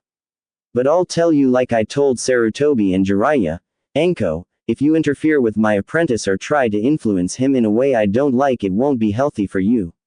And if that's too cryptic, I'll be literal. I'll kill you, Anko. Do we have an understanding? Seeing her former student isn't responding, Orochimaru grabs her hair and pulls her head back. Do we have an understanding, Anko? Hi, good girl. Now, run along and the next time we speak try to be a bit more polite. You're a kunoichi, not a corner girl. He stares at his charge not knowing what to say. His words fall on deaf ears and he really isn't one to give speeches, it's never been his thing. He's the cool, aloof, genius and really cool type. You're supposed to hang off his every word. But this boy, he's immune to the coolness. It was vexing. It was annoying, but before now, it hadn't been dangerous. Sasuke couldn't know Naruto's hard and fast rule or why the boy had it, but he needs to learn his emotional outbursts can get him hurt. If that had been another senior ninja, they may have just snapped his wrist and been done with it, but he'd really rather gamble with the health of his student. So now the boy is tied up with ninja wire looking at Kakashi with all the hate his little body can muster, but at least he has enough sense not to activate his Sharingan or Kakashi might have had to pop him one. I know you hate Itachi. I know why. No one can fault you for wanting him dead, for it to be a driving motivator in your life. But these childish temper tantrums. That needs to end, Sasuke. You almost got skewered today because you violated the personal space of the wrong shinobi, and had I not been there your revenge would be moot. How was I to know he'd react like that? We're trained killers, he was just ambushed by two S-rank ninja. If you knew nothing else you should assume he'd be a little worked up having survived what should have been certain death or defeat. Also, he had a concussion, so your shaking and yelling wasn't helping matters. That's just baseline observations even a genin should have been able to make. The boy hung his head in shame. Finally, something got through to him. I just needed to know why Itachi thought he was worth it, what made him so special. If you knew, then what? What would knowing solve? Shouldn't you just be relieved he is in custody and no one else died to make it happen? I heard he managed to stab him in the back. No genin nor chunin should be able to do that. Why? He's not invulnerable and he's not a god. And as Naruto mentioned, he was with the Sannin. All of them. Do you think none of them would be able to make Itachi leave a small opening in his defense? He likely wasn't concerned about Naruto at that point, and that was his mistake. That's the thing about this profession, Sasuke. It only takes one time to fall into the right trap or fall for the right trick, and powerful or not you die. Is he well enough to talk? Yes, but don't push it. He was lucky Naruto was concussed, or the Nuibari would have pierced his heart and killed him instantly. I don't exactly feel lucky, Tsunade-sama. Itachi quipped, small smile on his face. Shut it, brat. You missed your last checkup. Being a missing nin doesn't allow for one to keep a consistent schedule, especially with the Akatsuki starting their initial play. What can you tell me about that, Itachi-kun? The Sandaime spoke. Leader Sama wanted to test the youngest Jinchuriki, assess their threat level since we wouldn't be going after them for a few years. Why the delay? The Mizukage died, Sandaime-sama. The Sanbi won't reform for at least 3 years. How long do you think it'd take them to replace you and Kisame? I'm not sure. S-rank nuke nin aren't common and they really need to be of that caliber. Maybe a year or year and a half. Itachi postulated. Good, good. Itachi, you return now in a time of upheaval. Some of my past indiscretions have come to light, so I am not long for the chair, but I won't leave the Akatsuki to my replacement. I must once call on your service once again. I believe Maelstrom will need you now more than ever. What do you mean? Asked Itachi. Even Tsunade was confused at what new danger Naruto found himself subjected to. Orochimaru has returned. She gamed the daimyo to make it so and has been 5 steps ahead of me. She wants Naruto. I don't know why, but currently she is the one best suited to raise his skill level quickly. I know my student, she will demand he be subjected to a period of isolation, just her and whoever she may choose to aid in his development. As his master, she has that right. But as a clan heir, one that faced a recent abduction attempt, I think he'll need additional security, and as Hokage that is my right. It'll be an observe and report assignment just like last time. I accept, Hokage-sama. What about Sasuke? I believe you should have the right to decide. Inform him of the truth and I'll do what I can to mend your broken bond. If you wish he stay ignorant, I can claim you are in a secure facility or even succumb to your injuries. No one would be too credulous at the idea you fell to the Sannin. When would I need to start my watch over Naruto-kun? You'll be on bed rest for at least 5 more days, no debate. Tsunade stated, brooking no argument. Then you'll have your answer no later than that, Sandame-sama. Accepting his response, the Sandame and Tsunade leave Itachi's room and head for an exit. When this aim issue is resolved, I want you to replace me. Snort. I bet you do, but I vehemently decline. Tsunade, please. The village will need strong leadership. Then let Jiraiya do it. It's about time he stopped playing spy anyway. Hell, he'd take the position to spite Orochimaru. That's part of the problem. He'd go out of his way to antagonize her. That would end in disaster, a disaster with Naruto in the middle of it. And with Naruto involved, that is involved as well. So, what, you think'll keep Jiraiya and Orochimaru from killing each other and make sure your Jinchuriki is stable? No, I want nothing to do with this. Also, why would Naruto be in the middle? He doesn't seem aware Jiraiya is his godfather. At this point, Jiraiya is just his father's sensei that half-assed his Chunin finals training. She has something planned for Naruto and Jiraiya won't sit idly by and allow it to happen. And I will. No, you won't needlessly antagonize her, and since you're his Obake, if you warn him he'll believe you. No, he'll take it under consideration and look for proof. Likely because he's had to learn to rely on himself from an early age. Funny how that works. I can't have that fight again, Tsunade. You're the best choice. And maybe with you in the chair this village can get back something it's lost under my leadership. You may even inspire Naruto to want to be Hokage again. Sarutobi said, causing Tsunade to glare at him. That's more reason not to take the hat. If he gave up on that idiotic dream, then all the better, he'll live longer. Maybe have a family and find some happiness. Tsunade, just consider it. Until then, you have your medical training program. Get as many medics trained up as you can and start back seriously training yourself. PFF'd, take your own advice, old man. You'll get your damn medics, 3 decades late. As far as that other thing, don't bank on me accepting. It's enough I'm here and having to deal with this bullshit again. The next day found Team Kurenai in the Sandame's office. The ceremony was brief and all were informed that Shikamaru and Shino would become Chunin, making Team Kurenai the first team to promote to Chunin during their first exam since the Sannin. Both boys accepted the vests and new promotion. Both Kurenai and Naruto were happy that the entire team was allowed to succeed together. Hiruzen gave them their moment of merriment before he continued. While this is good news, this also signifies a change. While you are allowed to stay together as a team, and I'd suggest you do, Naruto will officially be entering into an apprenticeship. Hiruzen said and saw the surprise on all of their faces. I'm sure Naruto informed you of who attacked him, yes. Seeing them all nod, he continues, we have received a great deal of information about this organization and where they are located. This is an A-class secret, I'm only telling you because of your connection to Naruto. In 6 months' time we will be invading AIM with the intention of ending the Akatsuki threat. That is why Naruto will be entering into an apprenticeship. Hokage-sama, if he is a target, shouldn't he be left out of the invasion?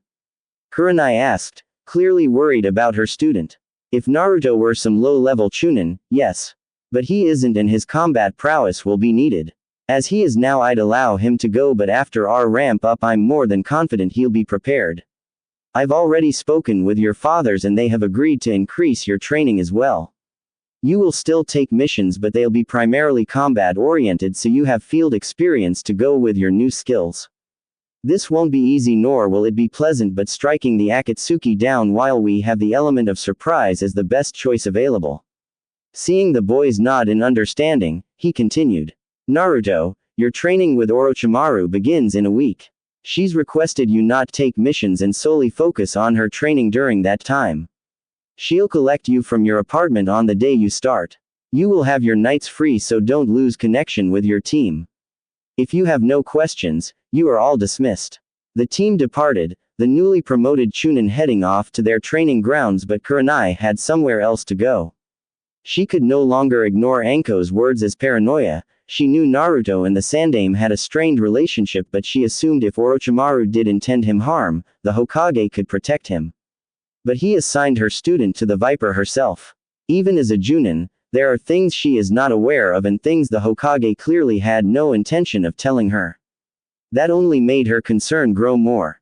It didn't help she'd briefly ran into the Sannin while visiting Naruto. Kurenai was a Junin, a new Junin, but one all the same, and even she was slightly cowed by the passive presence of Orochimaru.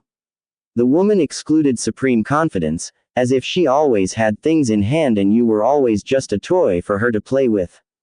It was unnerving, and Naruto was going to be subjected to that for at least 6 months. If she could barely stand to be near an alleged ally, how would she be able to protect Naruto from the people targeting him? As she currently was, she couldn't. She needed to better herself, just as her students would be doing. She needed to expand her skill set, shore up any weaknesses, and get creative with what she was good at. She had a lot of work to do, but knew there was a generalist, someone who was quite good at everything without being outwardly fantastic at any one thing in particular. She arrived at her destination promptly, knocking on the door more frantically than she intended. Soon, the door was opened and she was greeted by the resident. Asuma, I need your help. He walks with a confident stride and stern visage. It doesn't not reflect his true feelings, but as a Hyuga it is what is expected of him. Expectations, perceptions matter. He wishes his eldest daughter would understand that. He wishes a lot about her, mostly that she didn't hate him and her clan. He can see it. Anyone who would bother to pay attention to Hinata could, but most do not take the time. He does. He knows this is his fault. The coldness and lack of affection he subjected her to soon after her mother passed and she was almost kidnapped, it didn't break her, but she grew quiet and distant. She tolerates him, Hanabi and everyone else, and if it didn't end up with a cage bird seal, she'd likely just leave the clan to be free of them. Yes, the Byakugan sees all and he sees her desire to be rid of them. Her clan is little more than weights she cannot cast off. He does not know how to reach her. Her eyes burn with absolute hatred for him, and any attempt to mend what is broken between them is rebuffed. He was weak. A weak man that hid behind tradition and a facade to mask his overwhelming grief. He should have ended the separation between branches. He could have freed his brother, but he wanted to be a perfect leader of the Hyuga, to do what is expected of him. To appear strong but to bow before the forces of habit. It was a paradox. In many ways, Hinata is stronger than him. She actively bristles against tradition and chooses to fight it regardless of her detractors. He should have encouraged it more instead of favoring Hanabi, but it was easier with Hanabi. Hanabi's eyes didn't look through him, deeming him unworthy. They didn't silently ask why he was alive when clearly the superior parent and brother both died, leaving this empty shell of a man. Just like he saw Hinata, Hinata saw him and wordlessly let him know she found him wanting at best, his continued existence offensive at worst. She was lost to him as she had no desire to reconcile, and no amount of apologizing, which he's never done, could fix it. He'd convinced himself of that, so this doctrine of tolerance would continue. A permafrost between parent and child, and all because he'd rather look strong than be strong. But it wasn't his daughter that brought him here, but his nephew, the one person he may have wronged even more than Hinata. The boy had lost himself since the Chunin finals. Not even removing the seal that damned him has been enough to lift his spirits. When he thought himself a slave and had little, Neji had his talent and the regard it earned him. But now, he believes it is all gone and has begun to spin tales of Hinata setting this up. She doesn't deny it, only throwing his belief of fate in his face. He can answer back, but it only increases his rage and depression. An invasion is coming. the Sandaime informed all Junin of this and told them they need to be increasing their training and the training of anyone under their command. Hiashi believed if Neji could participate in this invasion, if he could distinguish himself he'd earn back what he'd lost.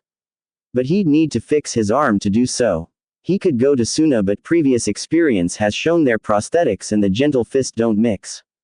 Instead he opted to come here, to make a deal with the devil herself. He was surprised when he arrived at the manor to be greeted by the Uzumaki. The boy managed to use the proper honorific when greeting him, but Hiashi could tell it felt like ash in his mouth. While nothing but potential now, they boy would be powerful one day, and that may be a relationship he needs to repair.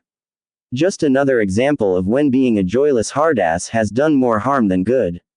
The Uzumaki escorted Hiashi to an office and excused himself. Orochimaru arrived moments later, looking incredibly pleased with herself. "What can I do for you today, Hiashi?" "My nephew, he needs a replacement for his missing arm and I'm hoping you can help."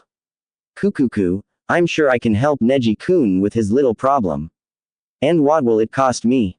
"Money is no object. Money I have, besides why wouldn't help such a promising shinobi? He is a comrade, after all." No money need be exchanged, however, your gratitude would be invaluable. And if I were to be asked to act on this gratitude in the future, then it would only be fair. Hiashi asked but knew he'd walked into her trap. Her pocket was not where he wanted to be, not where his clan needed to be, but he would do so for his nephew and handle the consequences later. "So, we have an accord?" she asked, smile never leaving her face. "We do. Good. I will meet him at the hospital in a week's time. I should have something by then, but have his measurements sent to me as soon as possible." "It will be done. Thank you for your time and your efforts." "Of course, I love to help." Naruto stood on the private training grounds panting. He was surrounded by upturned earth, some of it scorched, others with deep grooves carved into it and more still soaking wet. He'd just completed his assessment, demonstrating his skills in nin, gen, and taijutsu, and he'd shown most of what he could do. She shrugged it all off as if it were laughably easy. It isn't that he thinks he's on the level of a Sannin, but still would like to make his opponent put forth a little effort and not just smile at him as if he were a baby taking his first steps. But as it were, he was tapped out. He'd essentially shown her everything, though there were a few surprises tucked away. Naruto could feel exhaustion oncoming. He probably should already have passed out, but bullheaded determination had managed to stave it off. He couldn't tell how she felt about his demonstration, keeping the same neutral expression the entire time, and at this point he couldn't care, he needed a nap. Naruto hit the ground with a thud, causing Orochimaru to laugh. She was quite happy with his display but annoyed as well. Had he been given proper directly when he graduated and allowed to promote when he earned it, he'd likely be further ahead and with more experience. If nothing else, it is experience he needs as much of what he knows hadn't become instinctive yet, so his transitions to some tactics aren't seamless, but she had 6 months to work out the kinks and expand on his skill set. She saw why he favored his sword. His stature made engaging in taijutsu with anyone older, and therefore larger than him, a chore. His skills were certainly befitting his rank, and she could tell he dedicated the time to keeping them polished, but he wouldn't see a true leap until his body started to mature.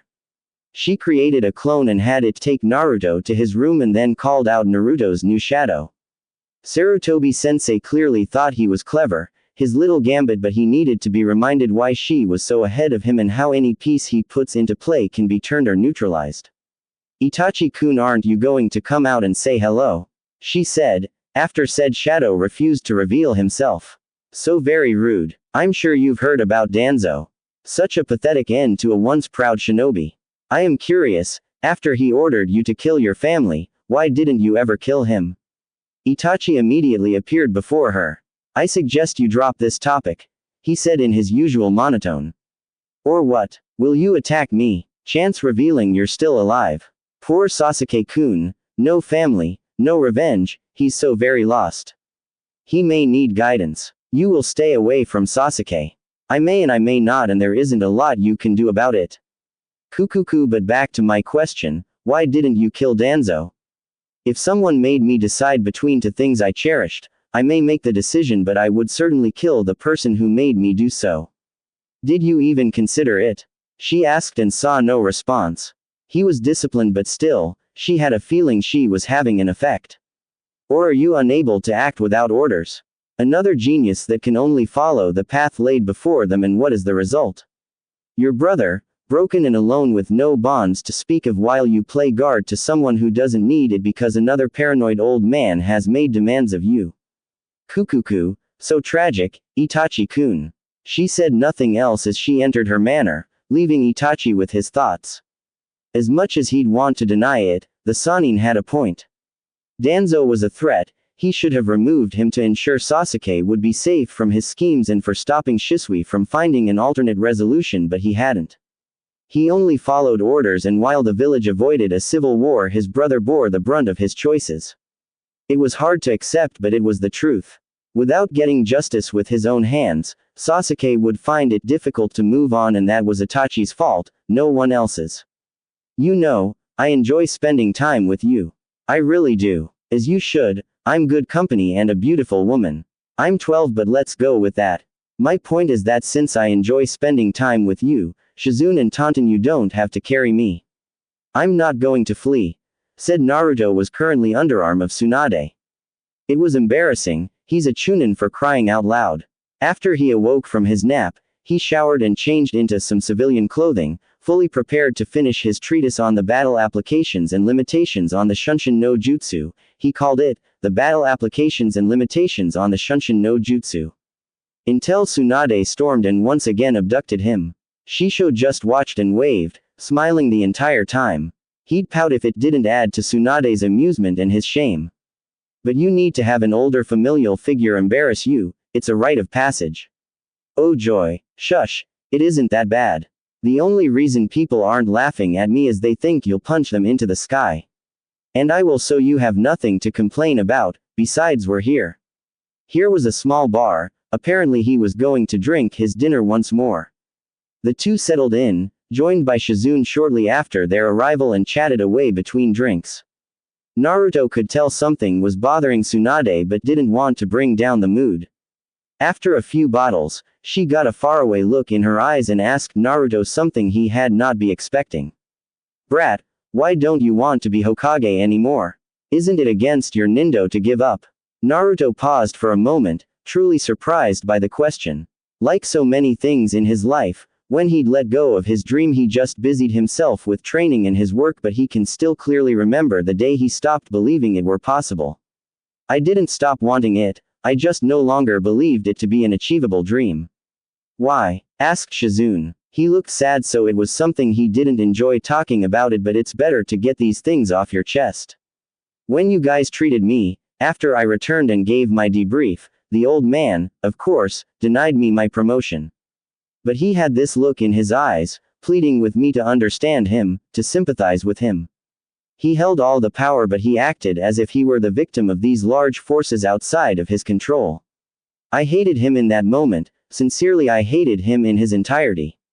Before that meeting, I still had some trust and held a sliver of affection for the old man, if for no other reason than old time, sake. But he killed it. All the times he told me I'd earn acknowledgement if I just worked hard enough and showed the village my worth.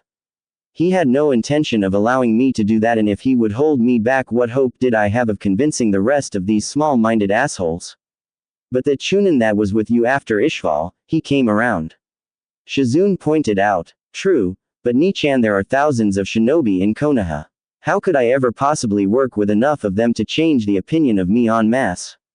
The numbers simply didn't work out, and besides some catastrophic event or a war, which I'd never wish for, I didn't see another path with the Hokage actively working against me. So, I dedicated myself to improving my skills as a shinobi, inside and outside of combat. I had no name, you know. For what I knew, I didn't come from a clan, so it's not like I had some prized lineage. Naruto stopped to chuckle at that. All I had was the willingness to outwork everyone, but when you're shown hard work, doesn't matter what's left. Become some fiend like Danzo. Always plotting and scheming in the dark. That's not me. Instead, I decided I'd be the strongest ninja in the village. One no one could ignore. Even if I never was named Hokage, I'd make the sitting Hokage look like an Alsoran in comparison. Tsunade laughed. It sounded like something Kashina would say, and it was good to have a reminder that while often serious, his spirit hadn't been broken. Why did you ask? Sensei told me you used to want to be Hokage. I was just curious. You know, I've lost a lot of people to that dream. So many I came to despise the position. Irrational. Probably, but I just did. A selfish part of me was relieved when he said you'd given up. I wouldn't have to lose you as well, but if being Hokage is what you truly want, you shouldn't let Sensei be the reason you no longer believe it possible. He won't be Hokage forever, and of all the people he's considered, none would intentionally hold you back. I guess. I just haven't thought about it in a while. Think about it, or don't. Ultimately, it's up to you, but don't let that old bastard be the reason you don't try. Don't give him that power. I'll consider it. The mood lightened after that, and the trio continued to enjoy the night. Unbeknownst to them, Jiraiya had returned to the village. When Sarutobi Sense informed him Naruto would be apprenticed under Orochimaru, he was furious at Hiruzen giving Naruto to Orochimaru for any period of time. He left to collect himself but returned, hoping he could convince his sensei this was a terrible idea. Hiruzen tried to get Jiraiya to accept this, as it was the best option for the time being. No argument could appease the Sannin, as he feared what her influence would do to his godson. Jiraiya stormed out of Hiruzen's office in desperate need of a drink. He just so happened to pick the same establishment our trio were occupying. He immediately approached them, happy at the chance to spend time with Tsunade and Naruto, and it was in that order. "Hey, what are you three doing here?" he asked. "We were enjoying ourselves. What are you doing here?" "I just left Sensei's and decided I could use a nightcap." "Naruto, I need to warn you. Don't bother. The Sandaime already has. Everyone treats her like she's going to eat their children. Maybe she's earned that, maybe not, but she's been good to me, minus the stabbing." He said the last part quietly. "You don't know her like I do. We were on a team together for years. You need to listen to me, Naruto. I only have your best interests in mind. That's cool or whatever, but I'll be fine. I prefer to judge people for myself, and if something feels wrong, I'll handle it. You can't handle it. This isn't some second-rate Kiri swordsman, Naruto. Orochimaru has been at this longer than you've been alive. She could have plans within plots and you'd never know until it was too late. She's twisted, she always has been. Just come on the road with me. I trained your father, I certainly can train you." He ignored Tsunade's scoff and waited for Naruto's reply. "I don't fight like my father. From what little I know, I'm nothing like him. I just don't think you're the best sensei for me. It really isn't anything personal. Not personal. You'd rather be taught by that sick monster than your own godfather, and it's not personal." "You're my godfather," Naruto said in genuine surprise and was wondering why his mom hadn't said anything. "Yes, and I'm sorry I hadn't been there for you. I won't make excuses, but give me a chance to make this right. We can go on the road and I can show you more than the snake ever could." Jiraiya said, his old feelings of jealousy flaring up. "The old man isn't pulling me off my team. I can't continue to take missions with them if I left, and he said it's important I do that. We can take missions, Naruto. But I wouldn't be with my team. I need to stay in sync with my team, so I have to stay here. Also, the old man already decided and I agreed to it. I don't go back on my word. This time you do. You have no idea the amount of danger you are in, and I can't fathom why Sarutobi Sensei is allowing this. Granted, he was always too soft on his favorite student, literally letting her get away with murder, but this is too far. Just pack your things, we'll leave in the morning." He already said he isn't leaving, Jiraiya. And that's stupid. I'm not going to let him be used by her. You two seem to forget what she's really like, a heartless traitor that cares for no one because she can't. She's a high-functioning sociopath and the evilest bitch to ever grace the elemental nations. Tsunade didn't know why Jiraiya's words were having an effect on her. She's listened to this insipid rant enough to just ignore it, but this time she can't. He needs to be made aware of some things, and maybe he'll finally shut up. "Naruto, you mind if I tell you a story? It isn't long. We don't have time for this, Tsunade. You intruded on us, Jiraiya, and I didn't ask you. Now shut up," she said with an edge to her voice that didn't go unnoticed. "Sure," Naruto answered. "There once was a little girl. She lost her parents early in life and it left a lasting scar. She also didn't think like everyone else, morality and social norms around deviance didn't make sense to her. But she was also a genius, so much in fact she attracted the attention of the Hokage to be on his genin cell along with the princess of the village and the town jester. Now, the Hokage was considered a great and powerful man who was also incredibly wise. He came to believe in his own wisdom as well, so when he started favoring the genius with more of his attention than the other teammates he was able to justify it to himself, but it was simply that her skills and interests most mirrored his own. The village princess recognized how unfair this was but, at that time, still had family that could supplement her training. The town jester, however, became angry and resentful. He didn't want to be known as a fool any longer and hated being in the shadow of the genius and the princess. However, as is often the case, when little boys become angry at powerful men, the boys lash out at weaker targets instead of challenging the powerful man. The jester started to mock the looks of the genius. Anytime he felt insecure, he'd levy an insult. What the jester hadn't known was not only was the genius sensitive about her looks, but she had a bit of a crush on the jester and wanted him to do well. But after his continued insults, she grew to despise the jester and mocked him in kind. The jester would always see himself as the true injured party, and the genius's later actions would only solidify that in his mind. Jiraiya's face was frozen in shock at Tsunade's stories, a part of him wishing it wasn't remotely true. Oh, but there is more to this tale. The team was poison. The genius hated the jester hated the genius, and both craved the acknowledgement of the wise and powerful old man. The team would manage to stay together, fight many battles and even a war. They were young then, barely in their 20s, when they received the titles that would cement them as the most legendary team of ninja to ever exist. The wise and powerful old man was proud of his students and their growth, each having prodigious skills in various shinobi arts, but he took notice of the genius most of all. She had matured into an exotic beauty, and with how much she respected and admired the wise and power old man, he found himself desiring her in the way a power man often desires a woman. They began an affair, one where the wise and powerful old man would pull her toward him and push her away. Eventually, the wise and powerful old man decided he needed to end the affair. The fact he was informed she was with his child can be chalked up to mere coincidence for the gullible among us. The man, fearing what people would say, requested the genius rid herself of the child, pleaded really as he didn't want to lose his real family. Hurt, though she'd never show it, the genius went to the princess to do just that. 3 months later, she was now under the charge of a sick, twisted and bitter cripple. It wouldn't be long before the princess left, having lost the last of her clan. Without her support and with the hatred she felt for the wise and powerful old man that threw her away, the genius indulged fully in her alternative thinking.